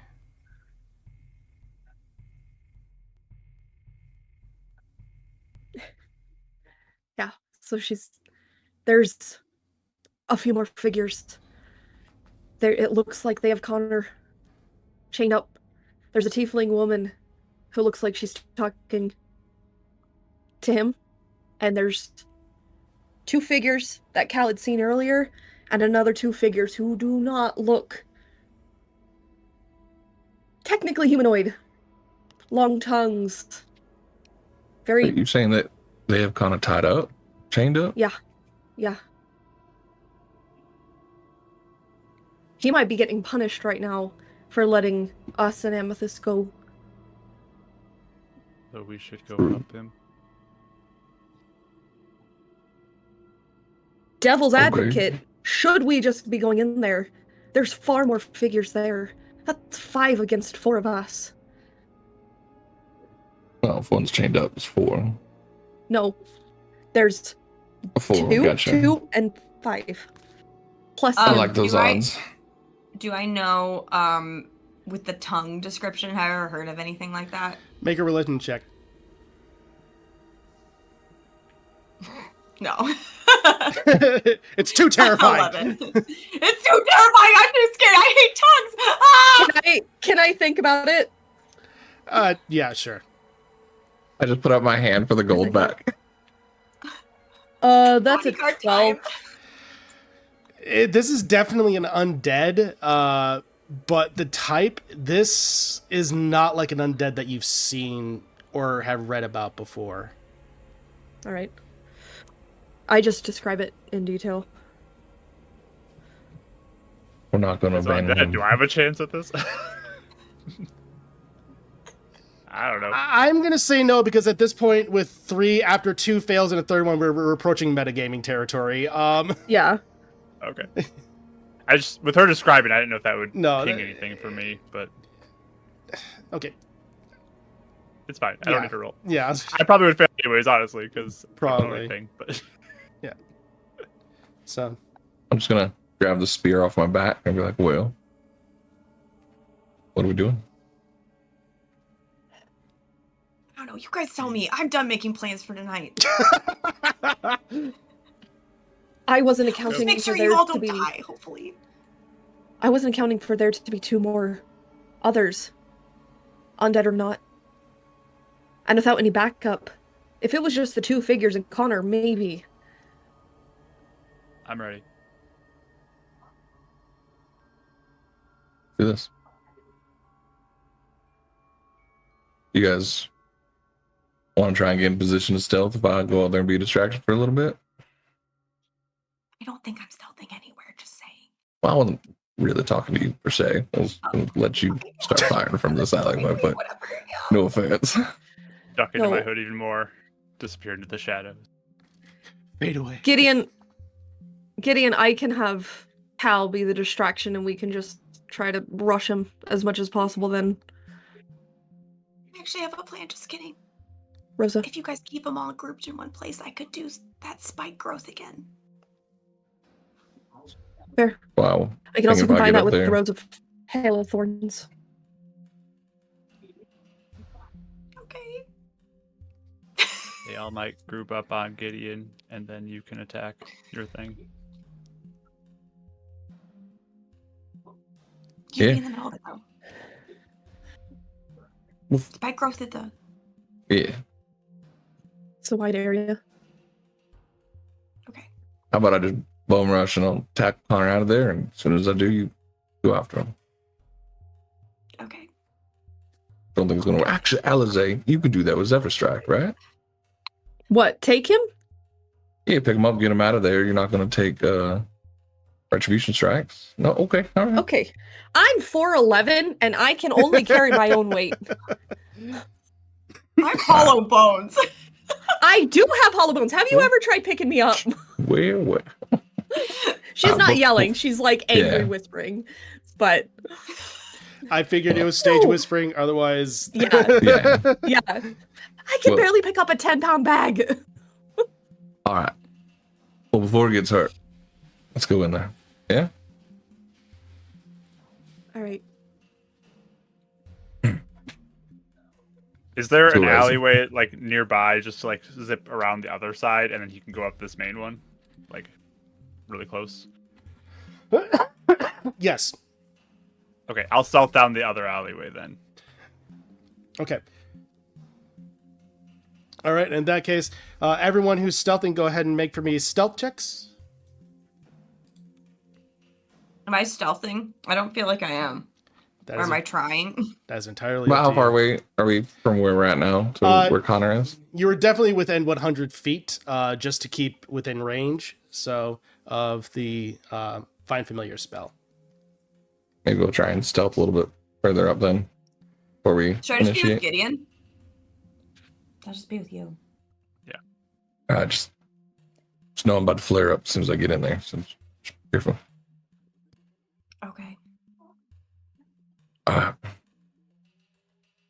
Team. She just whimpers. Revenant's Alizé already does not gone. look super confident, Alright. but yeah. All right. Stealth checks then. 26. 30-20 again. Nice. 24. 8. There it is. You know what's so dumb? I have Paths Without a Trace, but I literally didn't prepare it. We'll be in a city. Why would we need that right now? We're just gonna be shopping or something. And yeah, so whatever. Maybe wanna- next time. I want to make it known that Alizé is flying close. She's flying ahead, but she's keeping same route as Rosa. As Okay. a, Yeah. look out for baby girl. All right. So, as you all in the various alleyways start to make your way, go ahead and place things back here. And as you Doesn't look like the tiefling's like hurting him at the moment, though, right? Just No, being clear. not currently. It looks like it's more just holding a weapon underneath his neck. Yeah. So- And really quick, when we were talking with Grace, does this sound like it might be Cyril? No. Cyril was a half elf, not a tiefling. Okay. I just want to make sure. I didn't see that information in my notes, but I'm going to write that. So Ethereal. So with that, you're able to see the targets.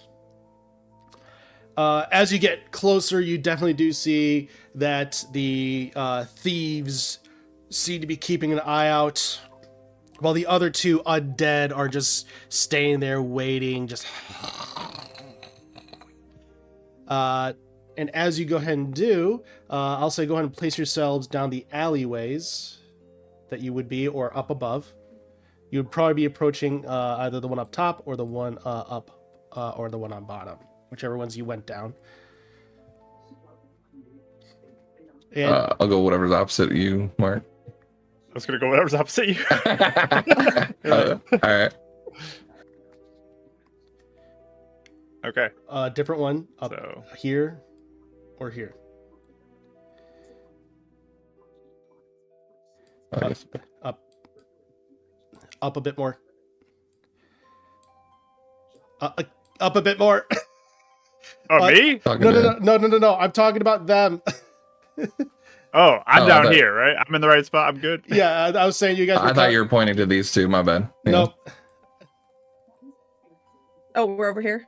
Yep. Yeah. So,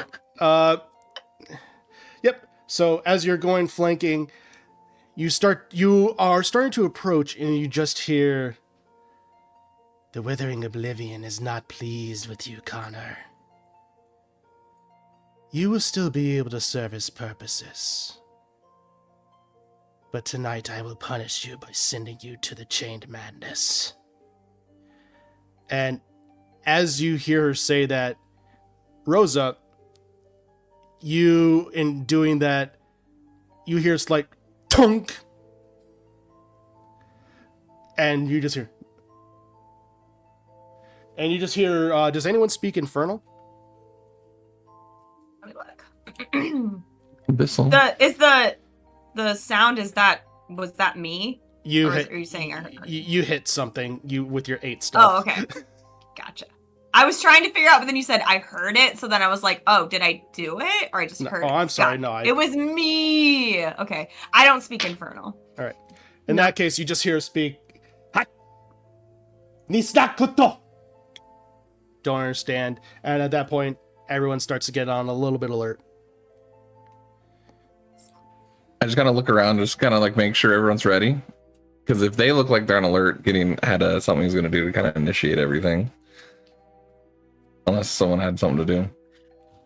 I was gonna Okay. just strike as soon as it felt right.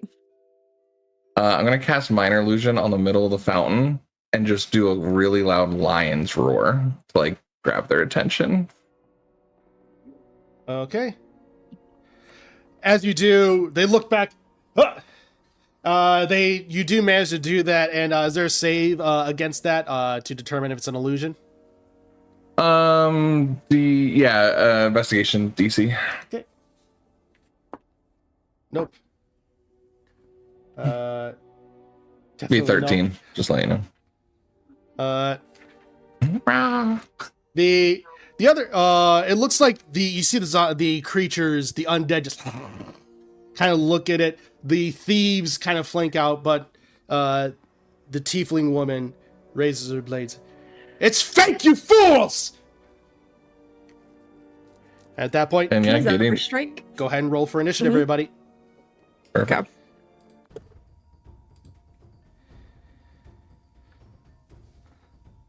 Right. 23. Perfect. Gideon. 12. 10. 10. Rezavan. 18. What's your dexterity? 17. All right.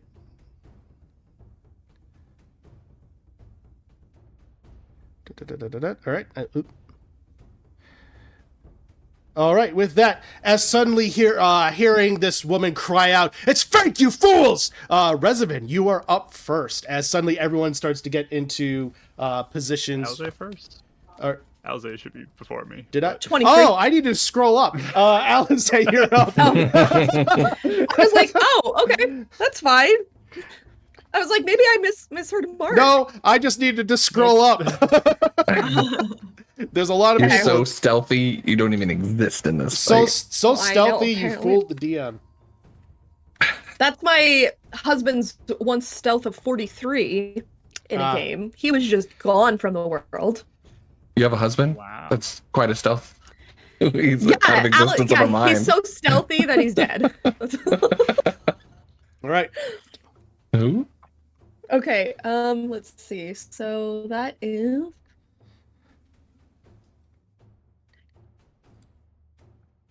23 to hit. Who are you hitting? I am hitting the tiefling lady 23. As you do so, with Zephyr Strike. that hits. Okay. So, there's a couple things. I'm gonna add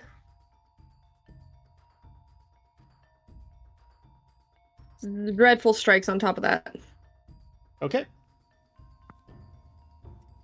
That's a D4 of psychic plus my You gotta write this. Zephyr Strike of a D8. Where's the D8? There it is. Okay.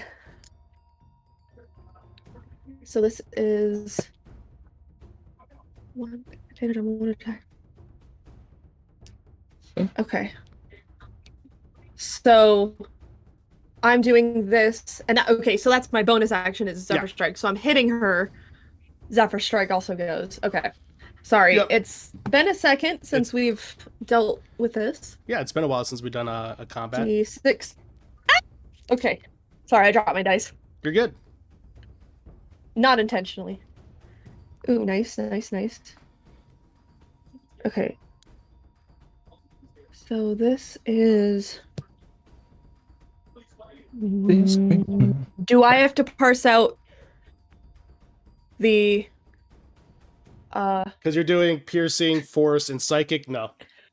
Piercing, force, and psychic. Don't look at the thing I just accidentally rolled in... Oh, I didn't see anything.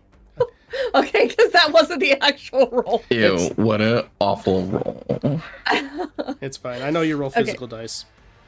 For 3 I do. types of damage, you got a 1 in damage? That's amazing. You broke math! 9. Okay, so it's 9 for the short sword. Plus the 12 for the dreadful strikes. Plus another 6 of force from Zephyr Strike. So what's that total? 18! Okay. And she is going to... Because that was my bonus action, so I can't do that. I'm going to pop up 20 feet to use the rest of that 60. Perfect. As you go ahead and strike at her with your sword and then fly on up. And you're going up 60 feet, you said? No, 20. 20. Okay, good to know. Yeah. With that, you just hear her go, ah! Get her! All right, with that, that's your turn. Revenant, you're up. Okay. So I would shoot her with my bow if I'm successfully stealth, right? That's with advantage? Yes, you are successfully stealthed, so you're good. All right.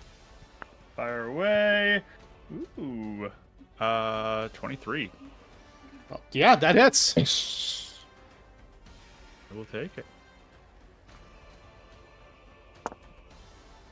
Woo! I gotta do the ooze now. It's my turn to do the ooze in this game.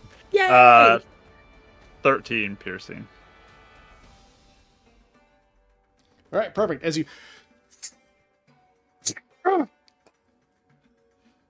just, and I'll say, Gideon and Rosa, you just see her grin and go, the here.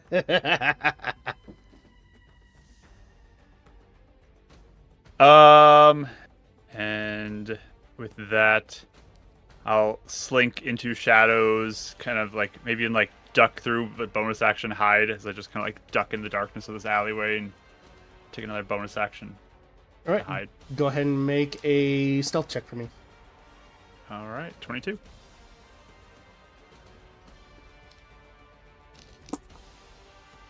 Okay. All right. You believed you are hidden.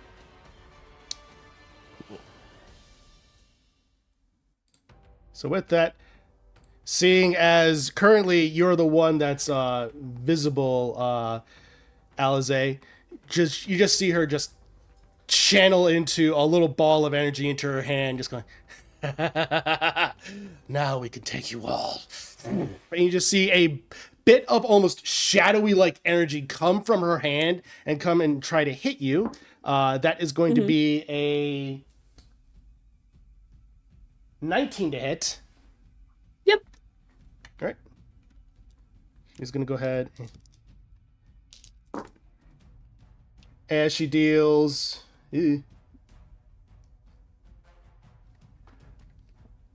17 points of necrotic damage as it just comes in, lands right on you, and then she's going to go ahead and then move on over to here, and that'll go ahead and be her turn. As then this zombie is going to go ahead and rush on up, and just see him just look down at you, look up to you, Alize, and you see the tongue just gum up and just start to reach out and suddenly stum, and it strikes you. It reaches out 20 feet. It has a range of 20 feet. I knew it. We're Pick the going magic 60 number, feet dude. next time. So, Yep. but you see that, and it's coming right for you, and you manage to dodge out of the way, as that is a 9 to hit. She's saying some choice words in Yeah, Sylvan. as just manages to dodge, and you just see the tongue just... All right, and that is its turn. Gideon, you're up. Rosa, you're on deck. Perfect. All right, Rosa. Combo time.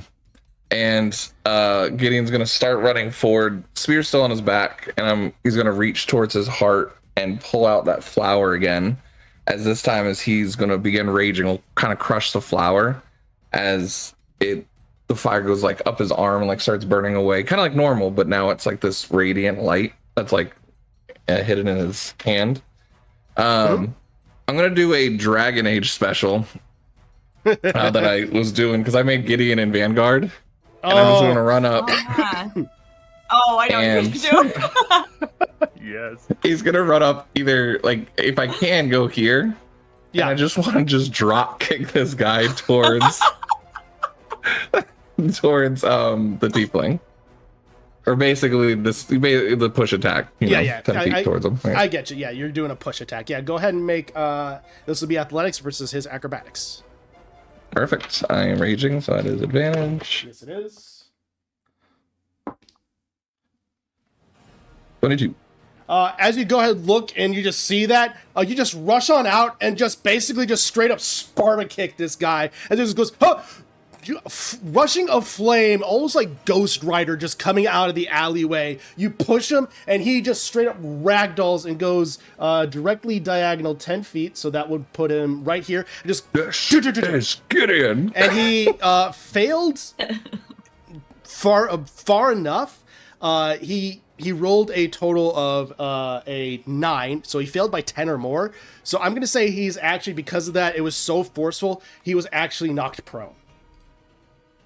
What a boot. These don't do damage, right? Like, no. They're not attacks. It's just the push. Okay. It's only if he managed to hit like a wall at the end of that 10 feet, he would take damage.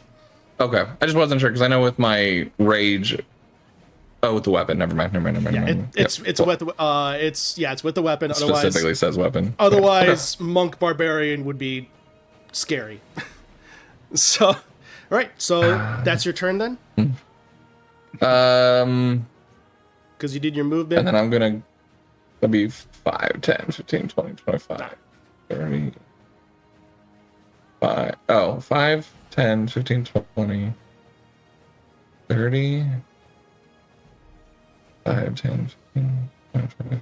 I'll go up here just to get in front of Connor, make sure this thing doesn't attack him. All right, with that, and I think he'll even go up and say that and be like, "For better for worse, we're here to help you out, Connor." With that, Rosa, you are up. Okay. So she'll move up here. And is like kind of peeking around the cart. Super freaked out. And you hear her. I mean, well, maybe no one hears her. She's just muttering to herself, like, I hate this, I hate this, I hate this, I hate this. And then she will cast Spike Growth. It's a 20-foot radius on the 3 people right here. On them. Okay, so, all right, so. Yeah. And, Like in the middle of. in the middle of there, all right. So about, like, about there? Yeah. That, okay. Basically, no matter where they go, they're gonna get they're gonna get nuked. All right, good to know. With that, I'll go ahead and draw that for you. And I'm going to keep it green. So it's about that big, give or take. And I'll go ahead and move it. Yeah, that looked about right. All right. Yeah, thank you. Perfect. So as you just go ahead and do this, suddenly spikes just surge out of the ground, and suddenly you just hear as you just look. She's just like peeking around the cart, like so nervous, hoping no one saw her do that. You just look and you just see the tiefling woman just grin, just with this sadistic grin, just go. I was wondering when you were going to make your appearance. Oh yeah, she sees me. Oh yeah, she has direct line of sight of you. I will say you do have an additional bonus to AC, but with that, so that's okay. She had a horrible stealth, and it all checks out here. Yep. So now it's when they move through or through it, they take damage, correct? Yes. But if they stay stationary, they don't. Just making sure because it's been a while since we've used this one. Yeah. It's every 5 feet they move, they take 2d4 piercing damage. So. All right. Perfect. And it's also difficult terrain, so it halves their movement as well. Yes, that's correct. Thank you. I wanted to drop kick him as far as like. It's smart. It was really smart. Thank you for doing that. All right. As this other one looks around, just looks at you. It's going to go ahead and just suddenly just see this creature just reach down. Let's see. And you just see him just jump. And he's able to make a 20 feet jump. As he's able to go ahead and land on the other side of Gideon. And then he's going to go ahead and make 2 claw attacks on you, Gideon. Wait, well, that's just not fair. Objection. With that, the first attack is going to go ahead and be a 19 to hit Gideon. Yeah. Second attack, that's going to miss with a 9. I object that one. Fair enough. With that, that's going to be 5 points of slashing damage. Reduced will be 2. Perfect. As he just slashes across you. All right. So that'll be his turn. Did you just use your tongue? With that, the other thief is going to go ahead and move this direction. And he's going to go ahead and try to go ahead and make a shot at you, Gideon. But that's going to miss with a 12. As it just goes up, you see it coming, and you manage to go ahead and dodge it. As the other guy is just staying there, just laying there on the ground, is like,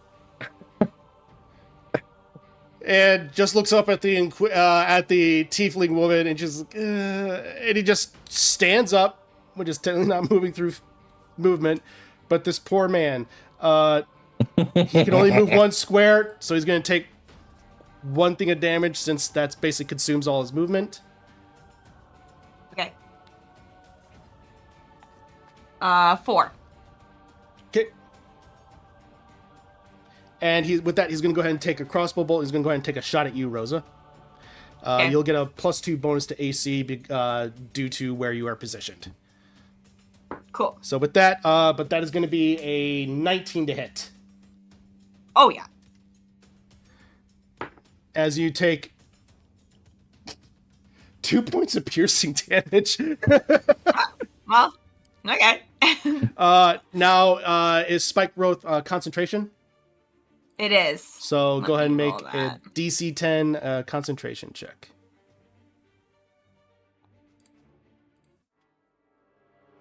Oh, I think it Rosa. drops. No. Rosa. Did you I rolled a 6. plus your con? Yeah, it drops. Hey, you tried.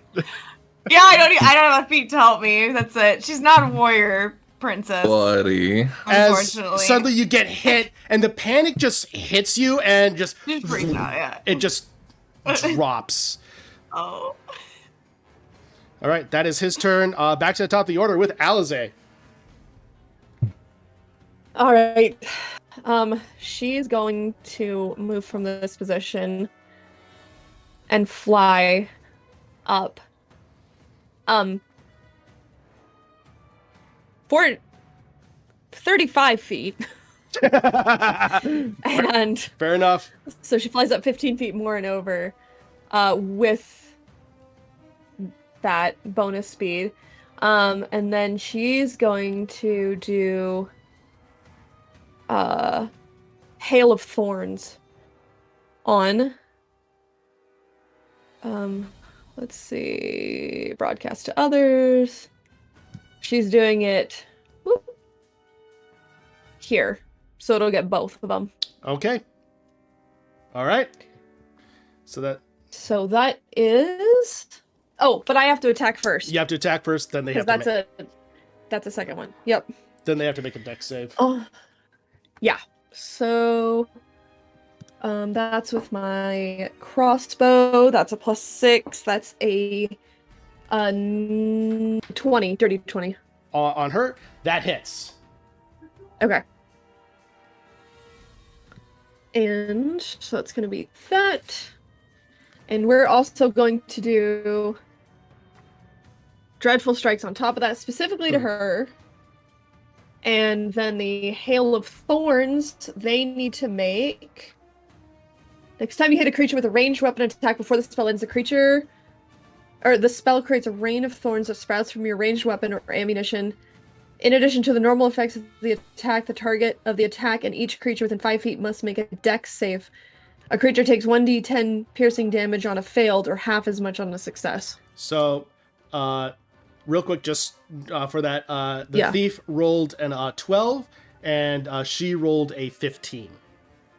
Okay, and that's against my spell DC, which is a 13. Okay, so thief fails, she succeeds. Okay, so we'll go against her first. Okay, so thief failed. Okay, so against her, so many tabs.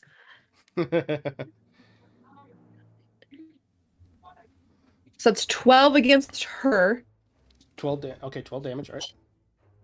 Plus the Hail of Thorns, which I think I roll that just once, and then they split it, right? Or they not split it, but they both take that. Right. They'll both take that. She'll take half, he'll take full. Okay, so that's an 8. So she'll take 4 and he'll take 8. Yes.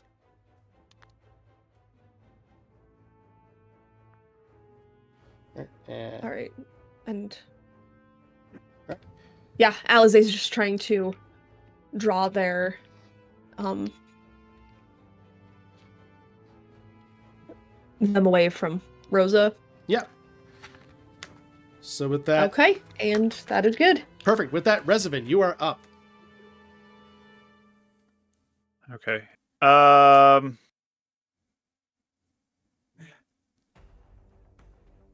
I think he will fire from the shadows if he's hidden. Yep.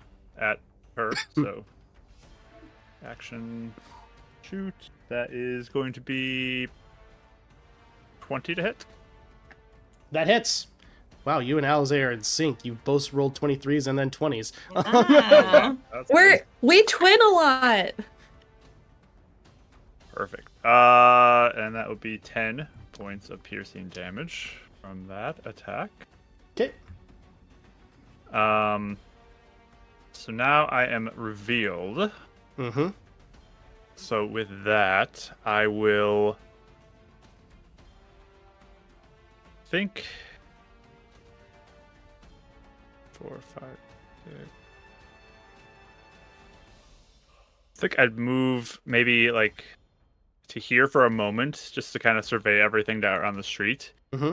And see Rosa cowering. In bonus action, I'm going to cast Shield of Faith for her. So, Rach, you get a +2 to your AC. Thanks. As I open my book and I rip out like a small scrap of parchment from the back, one of the pages that like has like a special incantation that's meant for this, and I rip it out and I hold it up, and it kind of like burns up in this quick little green burst of flame, and this shivering green flame like zips over, or the little flame zips across to you, and then it expands out into a shield.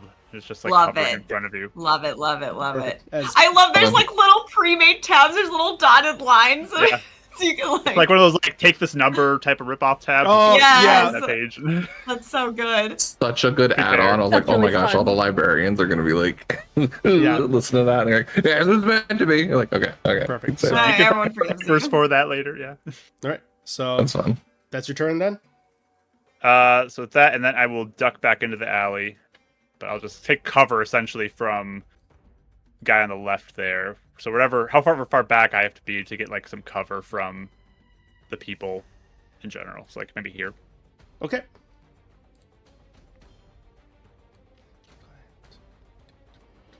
Oh, she's gonna go ahead and rush on up, Perfect. and she's just gonna go ahead and say, "You're becoming a problem." She's gonna go ahead and take a strike at you, and that is going to be a modified 20 to hit. Yep. Right, and you just see suddenly shadowy energy surges through her sword,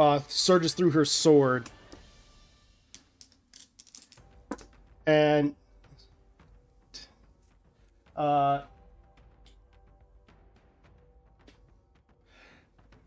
so that'll be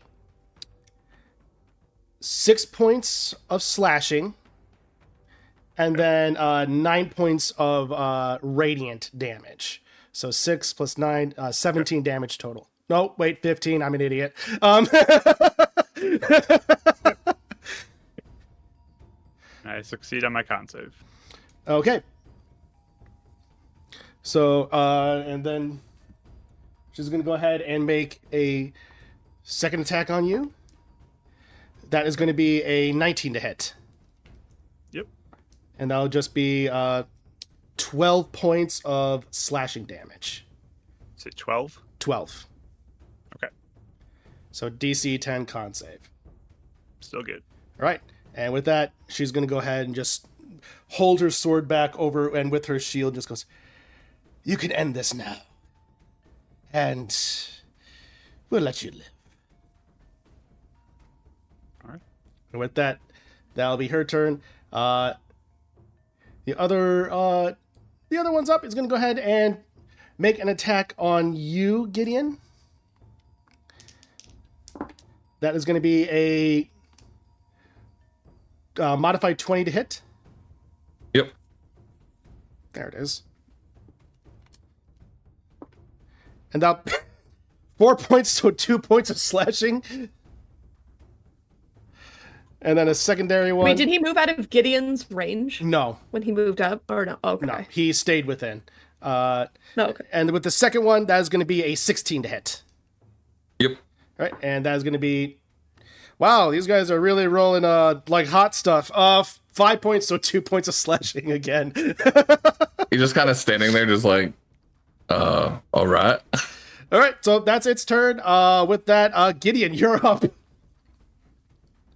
Okay. These guys are rolling like those two are rolling like crap specifically.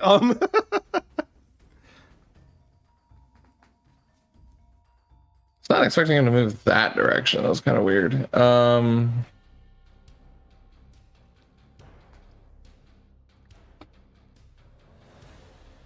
right, we'll see if this changes anything. I will.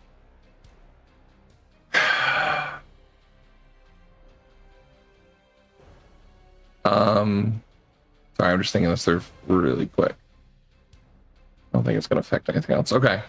He'll kind of close his eyes for a second. Remember kind of what the fighter was telling him was to direct the anger, direct the grief. Mm-hmm. And there's like a flash of like his party in his mind for a second before it kind of collapses in and then bursts out with like the necrotic flames around him.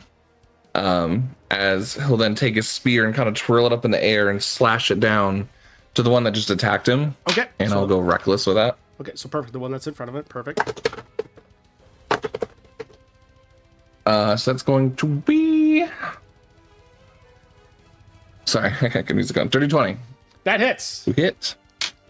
So spear will be 10 points piercing. Because it's raging, so you guys see for the first time kind of that radiant energy that was on his like chest and now in his hands comes slashing down through the spear as well. That'll be 6 points radiant as well. Okay. And then the burst of... No, I think that's at the end of the turn, right? I believe... No, I can do it on my attack as well. Deal an extra 2. Yeah, and then 2 points of necrotic from the Celestial Revelation as well. Additional 2 points. Okay. And then... Guessing it's still up. It is still up, but as you slash into it, you just see bits of like black ichor just pool out of it. And it seems like it's almost just hanging on by a thread.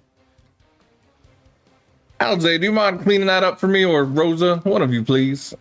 And I'm gonna go here, taking the opportunity attack. From both of them, so that'll be with advantage because you did reckless.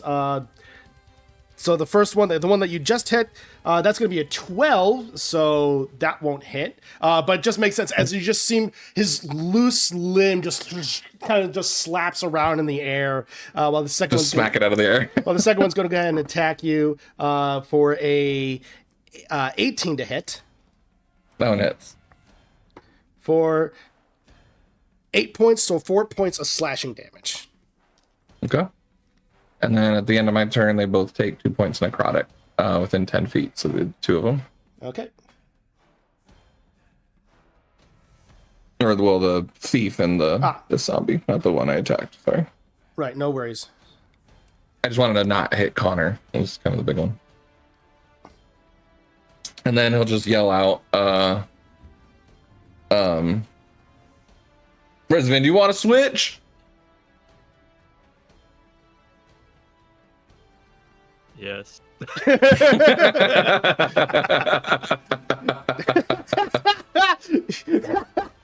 right. So that's your turn then? I guess I'd have a little bit more movement, wouldn't I? I will. Well, you wanted to, didn't you want to end your turn there to do the radius thing? So I'm just gonna basically be here because it's still gonna be 10 feet of both. You like start clambering through the fountain to go towards Resident. But that would be then the end of his turn, which would do the 2 points damage. So okay, sounds good. With that, Rosa, you are up. Okay. Okay, let me measure something. I forgot to do that earlier. Measure.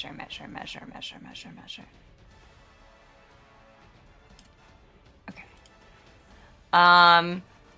She looks nervous that Reziven's over there by himself. So she will try this. I don't think it's gonna work. But she like holds out her hands and she casts a spell and it's hold person. So you have to roll wisdom saving throw. My DC is only 13. huge. Okay, wisdom. As you start to reach out, she's holding this position. She just threatened you, Reservin. You see her for a moment, tense up, and then she shakes it off, and because she rolled a 13 on her wisdom save. No! Oh. I'm so sorry. Okay. That's fine. It's a low save at this point, so I didn't expect for it. Yeah, as she just I want cutting words so bad. As she just breaks free from it and just goes, further evidence you should surrender. All right. I don't think I have a bonus action with that.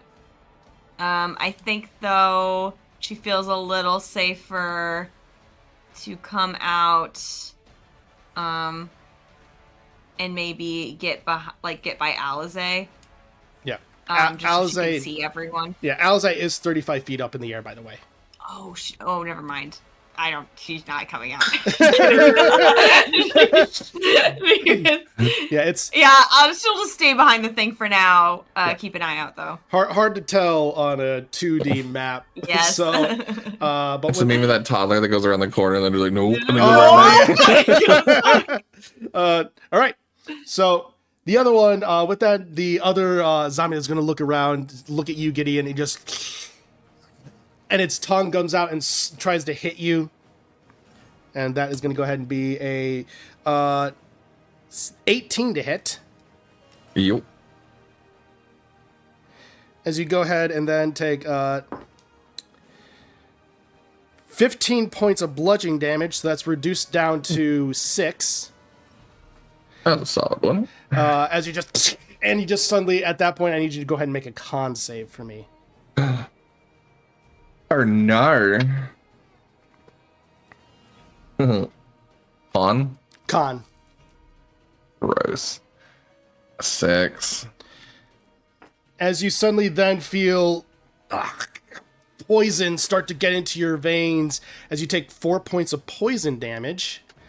And you are poisoned. Great.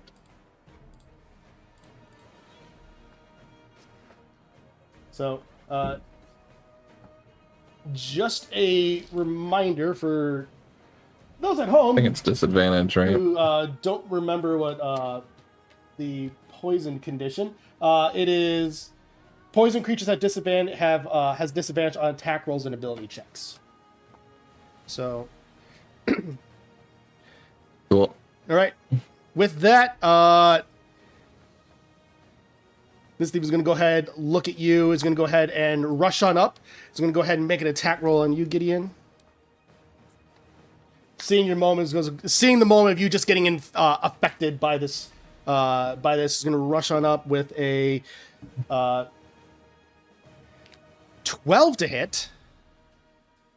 Nope. It just comes on up and you see it. With a spear. Yeah, you take the spear, just the blunt end, and just ping, and deflect the thief's scimitar blow, and that'll go ahead and be his turn. As this other one is going to go ahead and look on up. It's going to go take a shot at you, Alize, with a 18 to hit. Yeah, that hits. Right, and that'll be 5 points of piercing damage as the crossbow bolt just and strikes right at you. Yeah. Right. That is his turn. With that, Alize, you are up. Okay, and that was the one kind of in front of me. Yeah, that's the one that's in front of you that was taking a shot. All right. She's going to...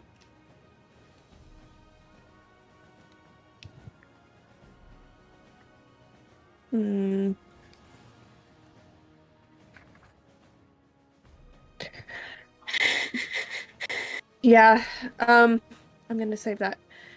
She's going to stay where she is, and she's going to shoot the one who had just shot her. Okay. First. We're just gonna exchange fire. That is 22 to hit. That definitely hits. And she's going to do a dreadful strike on top of that. Okay. So, psychic damage. Okay, so 8. And then plus 2 psychic. So 10 total. 10 total. All right.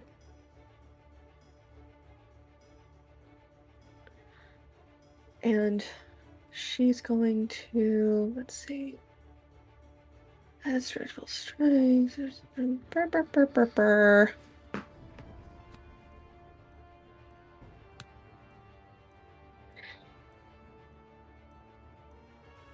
Yeah, okay. And then I'm going to, with my bonus action, strike him again. Okay. But obviously not using dreadful strikes this time. So. Are you going up with your dagger, I'm assuming? No, so it says you can make an attack with a light weapon, and crossed-hand crossbows have the effects of light. Yes. So, she is going to miss. Okay. So just making sure 9. That was 9 total. Just making sure you had 2 light hand crossbows, correct? No. So, but offhand attack only works if you have an offhand weapon. Oh, a different light hand, yeah. Okay. No, then I don't do anything. I just shoot them one time. That's fine. No worries. Well, either way, you missed, but but yeah, all worked out. All right. So with that, in that case, Revenant, you are up. All right. So he's going to step to get around her, 10 feet. Okay. Bonus action, Blessing of the Raven Queen. Figured it, right? 4, 5, 6 to get to here. And then he's going to step in front of Rosa. He is semi-translucent. Right. And I will hold my action. Okay. Until one of my allies goes to attack the tiefling girl. Okay. What action are you holding? That is my channel divinity. Okay, that's all right. So, okay, yes. Yeah, level 4, we're going to see some new stuff. All right, with that, in that case, so that'll burn your reaction. So, but either way, she's going to go ahead and make her way on out, and she's going to go ahead and get to about here. And she's going to go ahead and cast Cure Wounds on herself. All right. And that is her turn. That'll be this one. It's going to go ahead and move over here. It's going to go ahead and then whip its tongue at you, Revenant, for 8. I'll miss. As it just goes up, you see it, and it just goes wide as it just whips around, whips above you. And with that, Gideon, you are up. Oh, it's me. All right. Okay. Wow. Yeah, it was quick turns. Quick. Yeah, Inquisitor, the Tiefling woman didn't have just did Cure Wounds. The zombie just missed his attack, and yeah. I have any other bonus actions to take? Okay. I will over here, and he'll take. Yeah. He'll run over there and take the opportunity attack. All right. So with that is going to be a 14 to hit. That's my AC. All right, so that hits. So with that, it's going to go ahead and attack, and that'll be 6. So 3 points of slashing damage as it strikes right at you. And then he'll prepare an attack to attack Tiefling Lady. So, all right. So he approached, and with that, your thing goes off. So as he approaches, I will kind of stare her down with these just black dead eyes, and you can give up too. As I say that, this skeletal form slithers across descends out of me, and it slithers across the ground, and then goes up and grabs her by the throat. It's just incorporeal skeletal form, just holding her there.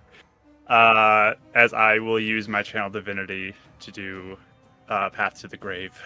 Okay, so she needs to make a saving throw? Nope, she is cursed until the end of my next turn. The next attack will be vulnerable, or she's vulnerable to all damage. Oh, no!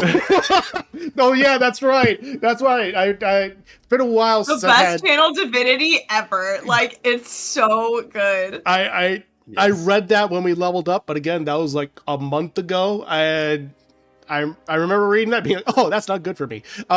So with that, The fun one. go ahead and make your attack roll, Gideon. This is gonna hurt. So Come on, buddy. if So you- reckless. if you the crit, straight roll it, if right? you crit here, that's gonna be huge. I know. I want it so So bad. yeah, since you have disadvantage, it's gonna be a flat roll.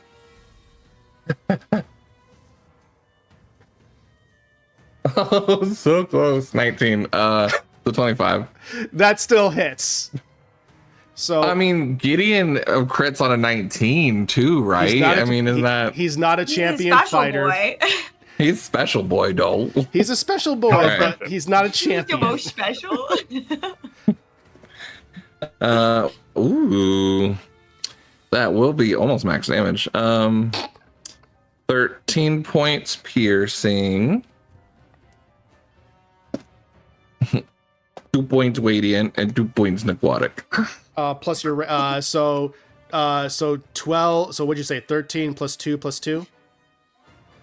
Yeah, So so 17. 17. Yeah, 17. I don't know if you needed them broken down. No, so 17, and then all of that doubled, so that'll be 34 points of damage.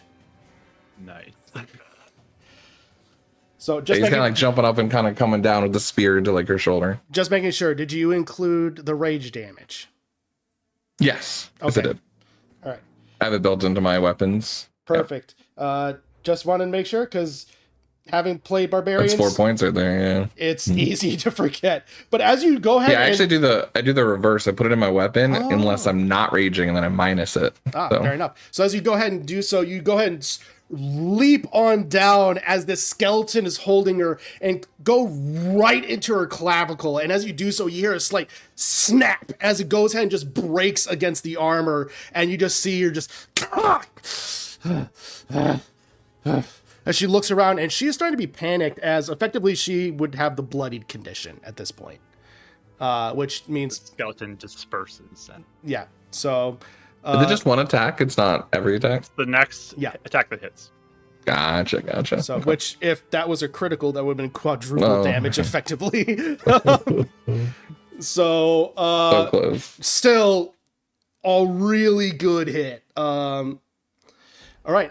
Anything else you do on your turn? You just, To say, you heard him. That's my turn. Oh, With and that- then, yeah. And then she'll take... Well, actually, yeah, I'm going to rotate here. Okay. And then this one and her will take 2 more points necrotic. okay, I'm forgetting it's the end of my turn. It's so weird. perfect. And at that point, I'll say go ahead and make another con save since it's the end of your turn. Yeah, 21. All right. You are no longer poisoned. She kind of burns away and sizzles. Perfect. With that, she's holding on, and she's definitely looking. She looks at Connor. Says, if you're here for that runt, you can have him. All right, and with that, Rosa, you're up. So I think Tiefling lady looks really hurt. Oh, right? yeah. And she looks like she's getting ready to like maybe get out of here. Possibly. Maybe. Okay. So Rosa like sees what's happening and she's sort of realizing that maybe we can do this. Maybe.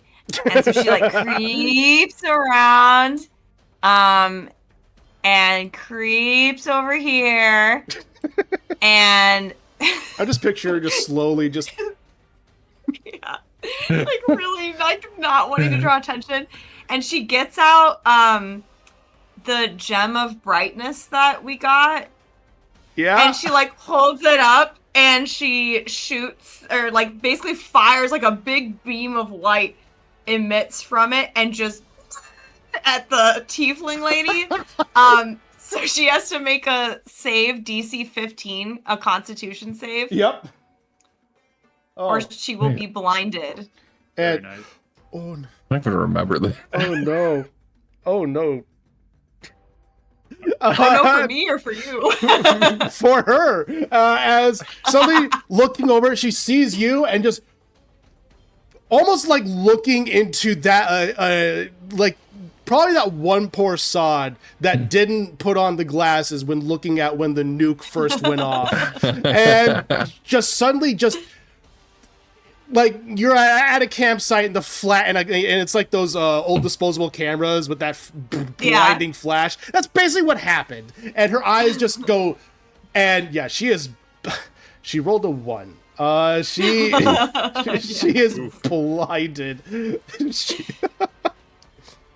So she just like is kind of surprised she did that, like puts the gem down. But anyway, she's blinded for a minute. Yes. She can repeat the saving throw at the end of each turn, but yeah. Hopefully that stops her a little bit from fleeing. Attack rolls against her. So attack rolls against her have advantage, and she has disadvantage and stuff like that. So, yep. So just not bad, little one. Not bad. All right. Thanks. So with that, this. Gonna go ahead and move. Oh, yeah. Can I bonus action? Yes. I didn't realize some people were very hurt. Rosa was hiding. She notices that some people are not doing so hot. So I will do a healing word at first level. Is Revenant the worst, or is Gideon the worst? I'm above half, and I'm a barbarian. Below half. Okay, I'll get Revenant. Yeah. 6 back to you. Thank you. Now I'm above half. Yay! Just barely. So I am bloodied. I am not bloodied. So with that, the other zombie's going to rush on up and just going to go ahead and try and hit you, Rosa, with a 13 to hit. Sorry, to who? Me? Yeah, you, Rosa. 13 to hit. I think with the Shield of Faith. Oh, did you keep your Shield of Faith? Yeah, I have not got. He has been being an absolute legend and maintaining it. Amazing. Okay, yeah, mine's a 16 now. So all right, as you go up, it just strikes against the flames. You just hear the creature go, as its tongue hits the necrotic like holy flames. With that is its turn.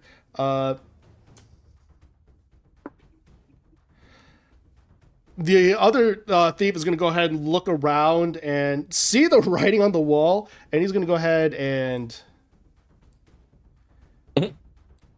just movement, bonus action, dash, action, dash, and just blitz on out of there.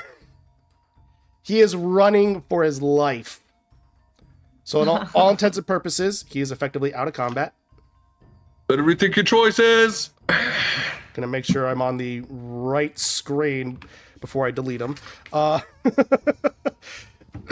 With that, then it's his turn. He's gonna go ahead and take a swing. He's actually gonna go ahead and move on up. So Revenant, you do get an attack of opportunity. I do not, because I held my. That's right, you did. Thank you for reminding me.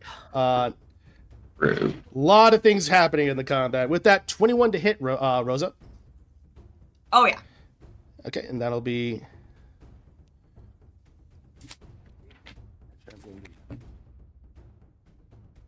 Yep, all right. And that'll be 6 points of slashing damage. Okay. And that'll be his turn. Alize, you are up. Yes. Okay. I'm gonna use my last Zephyr Strike. Okay. And hit the tiefling lady. And I just zip in a fey-colored glory. Just streak. Yeah. A fey-colored glory. Yeah, and I hit her, but mechanically I land on the other side of Gideon. Yeah. And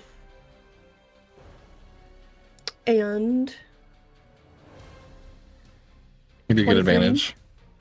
Oh, do I? He's blinded.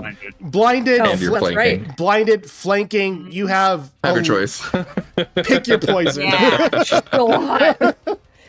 Well, cool. That 25. That hits. Okay. So this is going to be also the Dreadful Strikes, regular damage, Zephyr Strike. Okay. Ooh.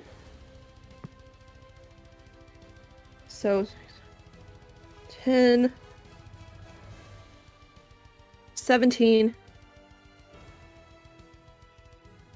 and 20. 3 points on that. Woo. For a day. All right. She is looking really, really beat up at this point. She looking almost on the cusp as she's just continuing, almost taking a knee and just going. This is We're not backing down. This is where I die. Then this is where I die. All right. With that, Resivin, I'm assuming that's your turn then, Alize? Because you. Yeah. That's Right. yeah. That's all. In that case, Resivin, you are up. I pull out daggers in both hands and charge up to the side, just like to zip over, and then go for the throat to finish her off. Pick your poison on how you want advantage. That's a nat 20. Oh yeah. Nasty. Ouch. Okay. It will be ouch. I think Probably. Gideon sees Resivin like running out and just goes, "Say your last words, my friend."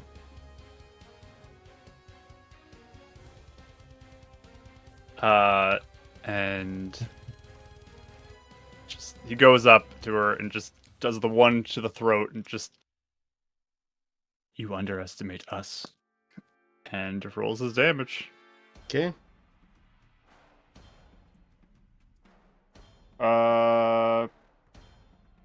So many dice. What's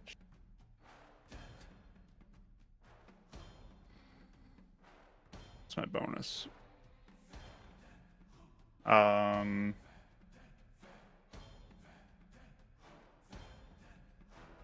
17? 17. 17 damage total Yeah. on a crit. Okay. Yes. With that, she is still up as you slash on the throat. She's just as she is still. Offhand dagger. All right, go ahead and make your attack. That is a 21 to hit. That Oh, does. this is advantage too. Yeah, with So- advantage. Oh, yeah. 24 to hit. but That hits. Doesn't matter. Come on, D4. Do the job. 3. 3. All right, she's still up, but again, Wow. just grabbing her longsword. She's gonna go ahead and try and take one last swing at Resivin, the one that just tried to end her. But it's gonna be a disadvantage because she's blinded. It's at the end of her turn that she can try and repeat the saving throw, correct? All right. Correct. So that will be a 16 to hit Resivin. That'll do it. Okay. As she will go ahead and just, again, that energy just surging through. She's going to give another swing, calling out, "Oblivion! Let this heretic know your strength." And that'll be 16. And that'll be 20 points of damage. 20? 20. All right. I'm still up. Whoa. Okay. As she just... And then with one... And the Shield of Faith is still up. just barely. Okay. And then with her second attack, she's gonna go ahead and then try and get one on you, Gideon, that's gonna miss. With a 10. Perfect. All right. Your healing word saved me there, Rosa. Oh, really? Good. Yeah. Good. That's crazy. And you're currently on the ground, yes, Alize? Okay, just making sure, as this one's going to go ahead and... Oh, My health she bar is needs to do a flashing saving red throw. and beeping really loud. Oh, yes, right save now. and throw. Con save. That fails. So she's still blinded. As Okay. Alize, this creature's going to go and rush on up, going to make 2 attacks on you. The first one's going to miss with a 7. And the second one, that's a natural 20. Yep. Poor thing, I thought was gonna like go down like so much earlier in the fight. This has been left up. Yep. With that'll be 11 points of slashing damage. Okay. All right. And with that, Gideon, you're up. She is still blinded, just bleeding and just kneeling down, praying out to her supposed god. So as she like swung up to attack him, he's gonna like flavor wise grab her wrist as it's like coming up.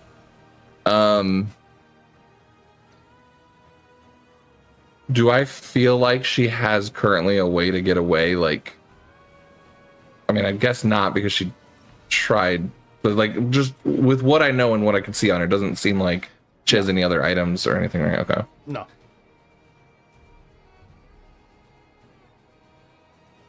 He's going to attempt to grapple her with grabbing her arm. Okay. Go ahead and make an with athletics. His action. Athletics versus her acrobatics. Which I guess I'm already advantage anyway. Yeah, she fails. 21. Oh yeah, she definitely fails. Kind of just like twisting her arm like behind her, and then putting the other arm like around her. He's gonna back up, and drag her 15 feet, so I'm not in range to hurt anybody else. Okay. With my like radius. Oh crap, I can't go that way. I'll like bring her into the pool if I need to. Totally. And he'll just whisper in her ear, "This is your one chance of mercy. If you want to yield, give us any information. I don't like just murdering people on the spot. But if you choose to continue this path, we will not yield."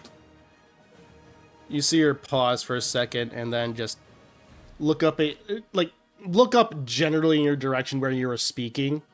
And it's just like skull on fire. Yeah. Well, she doesn't see. If she can't see. She But, feels. yeah, that's fair. Probably a good thing she can't. She feels it though. But even with that, she may not. And she definitely doesn't hit because of blind. But and just blood just spits from her mouth as it goes, and even singes a little bit, but just goes a little bit wide. Just, meet your maker in the hells. I probably will. I'll just hold her. 2 points necrotic at the end of my turn. Okay. She's still Flip up. over to Rosa. As just takes it just Argh! And she's still up. And with that, Rosa, you're up.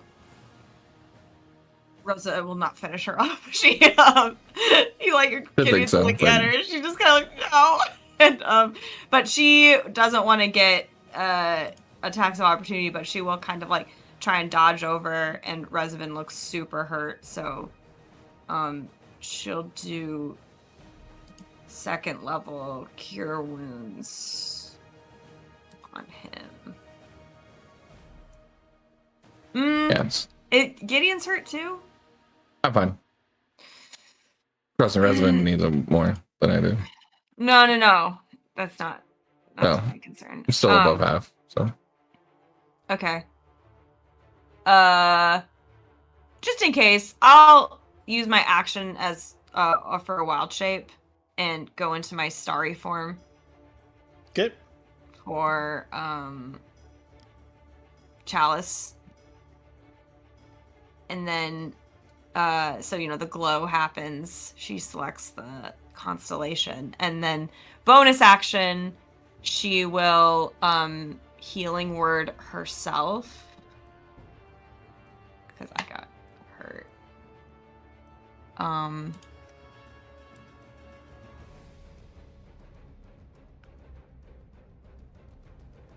For 7, and then then the energy goes over to Reziven, and I have a bigger dice, so hopefully you get more. Oh, I rolled a 1. Boo! Okay, so you get 1. Enjoy. 1. Thank you. All right. You did the Michael. You called it too early. Mm-hmm. Okay. I did. So all right. Is that your turn then? Yep. All right. The other zombie's going to go ahead and look at you. Rosa's going to go ahead and make an attack. That is going to miss with a 15. Yeah, with the shield. Yeah, and then it's going to go ahead and take a second attack at you. And that is actually going to be a 17 to hit this time. Yes. Okay. And that will be 8 points of slashing damage. It's going to go ahead and move this direction. So, Reziven, you do get an attack of opportunity. That is a 14. 14. That hits. And you get sneak attack because Rose is right there. Yep. Ooh. I love opportunity attack, sneak attacks. It might be my favorite thing in the game. Yeah. Yeah, because it says once per turn. So it does not say once per round. 8. 8. All right. I'm getting the right one. All right. All right. That is its turn. The thief is up. Is going to go ahead and go over here. Going to go ahead and try and get an attack on you, Rosa. But that is going to definitely miss with a 9. Yeah. All right. That is its turn. Alize, you are up. All right. I'm going to strike out with my sword, the one in front of me, because I'm getting real tired of that thing. That's totally fair. Sorry about that one. Dirty 20. That hits. 11 points. Okay. Is it still up? Let's just gonna make sure I'm wording. Okay, so with that, as it does, you see part of it just, and it just collapses down to the ground. It is dead. Okay, so she still has Zephyr Strike. Yes. Oh, I rolled for yes. concentration, and I got an 18. Perfect. So we're good on that. So she's going to use that energy and come up over here and do her other attack. Yep. With her dagger. Dagger. And is that at advantage? Because of flanking? Because you're flanking, yep. Okay. Alright, cool. 23. That hits. And that's a D4. Yes. I learned it's the triangle. But I'm also going to put a dreadful strike in it, so I'm going to roll that twice. Okay. They're both 4s. That is an 8. All right, perfect. As you go ahead and striking that one with a short sword, then rushing on over, you stab this other one in the back, and he just and then keels over, and he is dead. Okay. And let's see, hold on. I want to make sure that I'm using all my movement. That's 20. And then can I go another 10 feet to kind of get in between? Okay, I have my wings splayed out to whoosh, either side to shield Rosa from the other creature thing. Okay. And I'm good. with that, Rezavan, you are up. Okay. I will walk up to her again. And just, this is for what you've done to Connor. And now he'll try to finish her off for real. Okay, you definitely do get advantage, sneak attack, all that good stuff. Okay. That will be 18. 18. And as you do so, you take the dagger, and how do you take her out? He wants to make it quick. He's not trying Okay. to make her suffer. Yeah. So he's just going for the quick, like, as fast as he can, take her out type of a deal. So with that, seeing that you've already slit her throat at that point, you just take and just do a mercy blow and just go right for the center of the skull, and just. And with that, she falls down to the ground. And when that happens, you see the other zombie near Alize. It collapses to the ground. And with that, everything comes down to a still as Connor is sitting over in the corner, chained up and just still scowling at you all.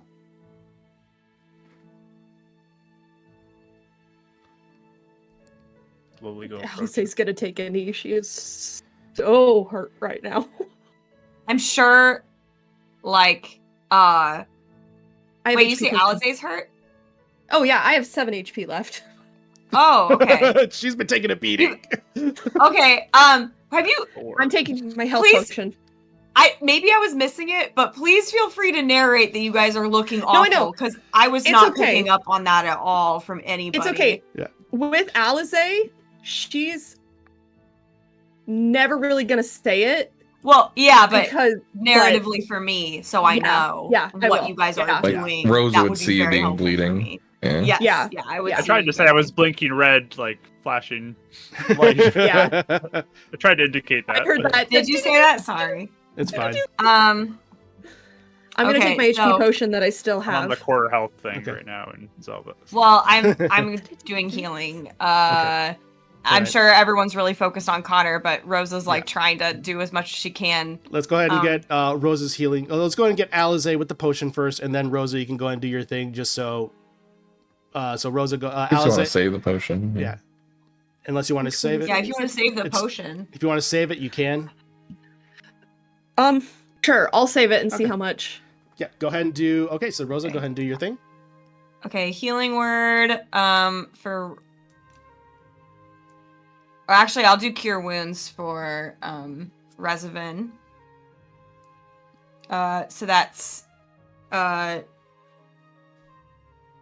8, and I'm gonna do then one for another.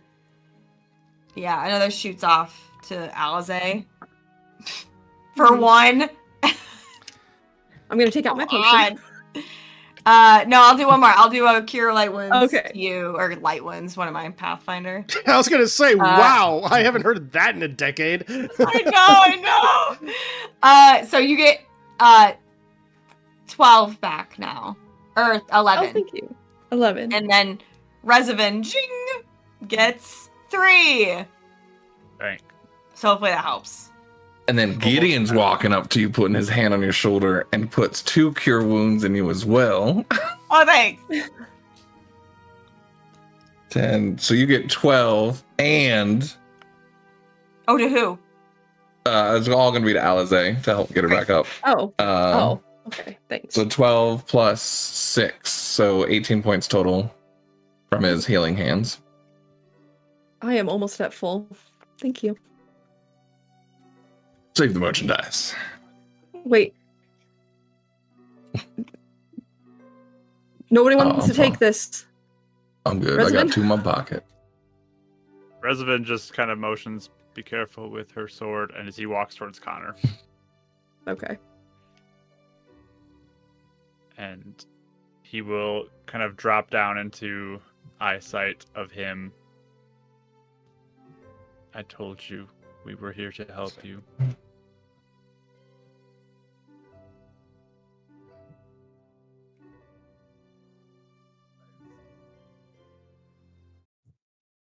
You cannot help me. They'll just be looking We for wanted me. him. They'll just what? They'll just be looking for me. Well, we are looking out for you, and we want to try something. And they're looking out for us as well, so join the party. We wanted to make sure you weren't left alone. We know what that feels like. We don't want you to ever feel like that again. So, our friend here has already proven, I would say, at least a chance of trust. Would you give him that? Maybe an hour? Gideon, I'll say go ahead and make a persuasion check with advantage in considering everything.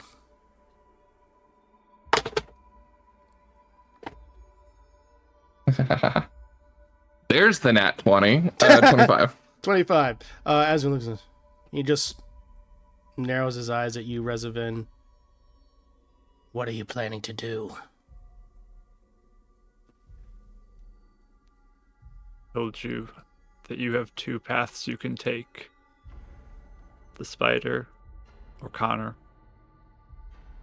I want to try to help you take the Connor path if you are willing.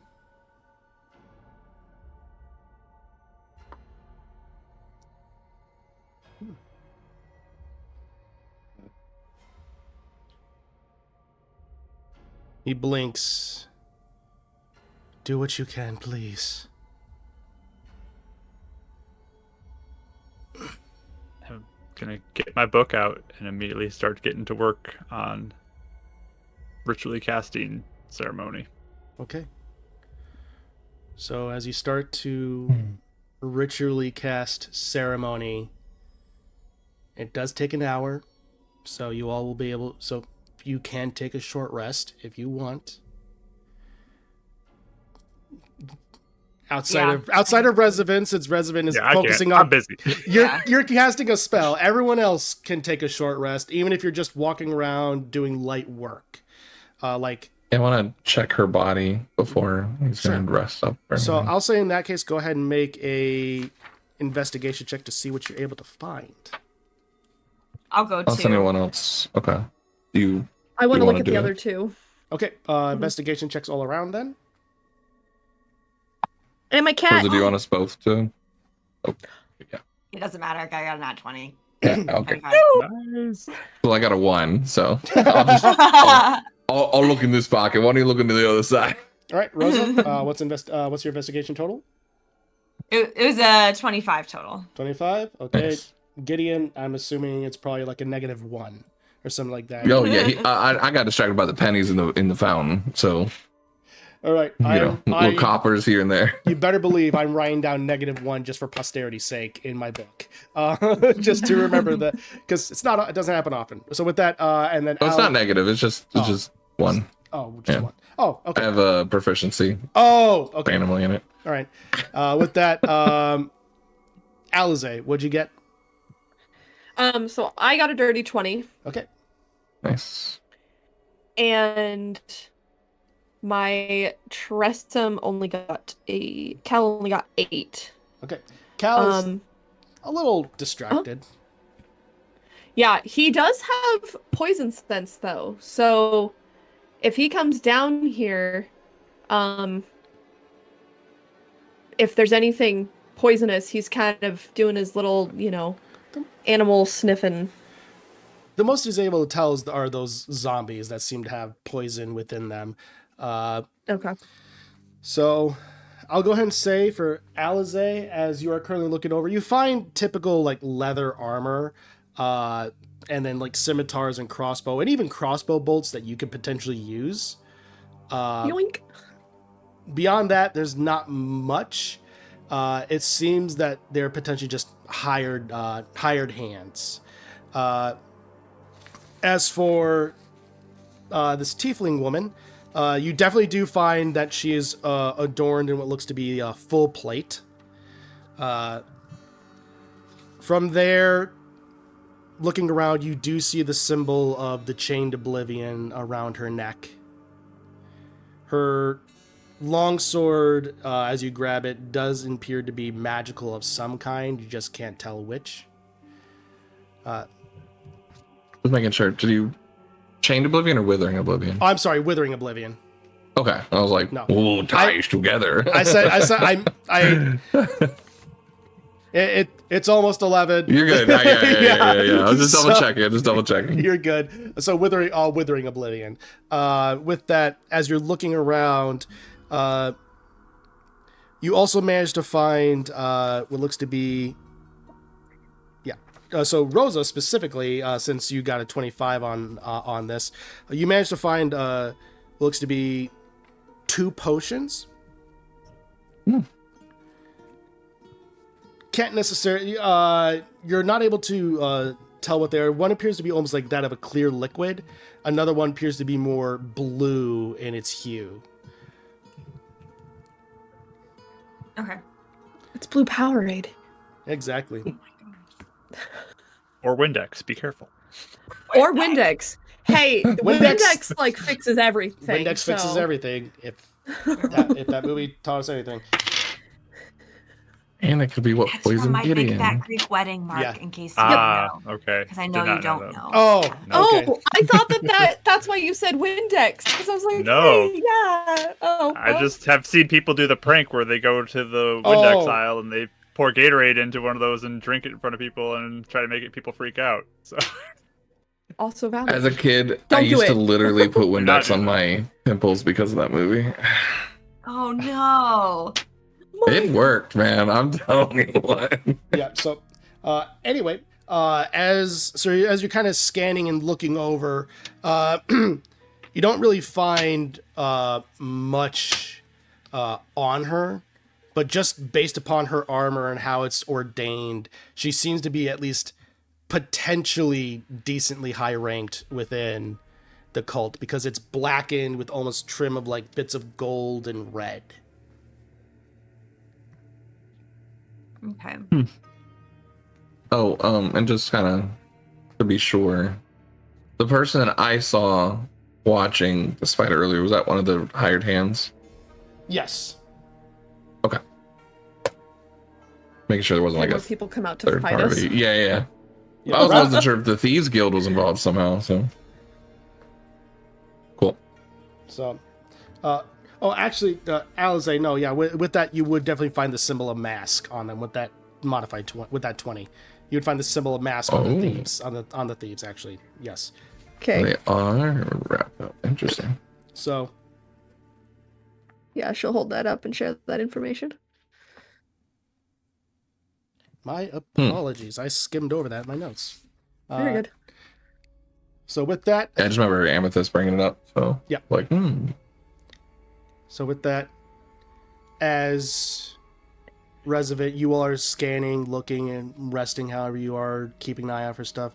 Resident, you're starting to cast the ceremony spell for atonement on that of Connor to see what happens. And that's where we'll go ahead and end tonight's session. We'll see what happens with Connor and the ceremony spell after the holiday break. All right. So yeah. Thank you all so much for joining us. I know this was a longer session tonight, but there was too much good, juicy stuff to get taken care of. So excited to see where this all leads, especially now as the plot thickens. Sincerely, thank you all so much for joining us. We hope you all have a great holiday season. Whatever you celebrate, I hope that it is incredible and that it is well spent with family or loved ones, however that looks. Just as a reminder, as my music continues to play games with me and pause, that you all are absolutely incredible. I am grateful for the opportunity to be able to do this, and you all are part of the reason why that's capable. So thank you all so much for being here. As always, until next time, keep being awesome. Cheers.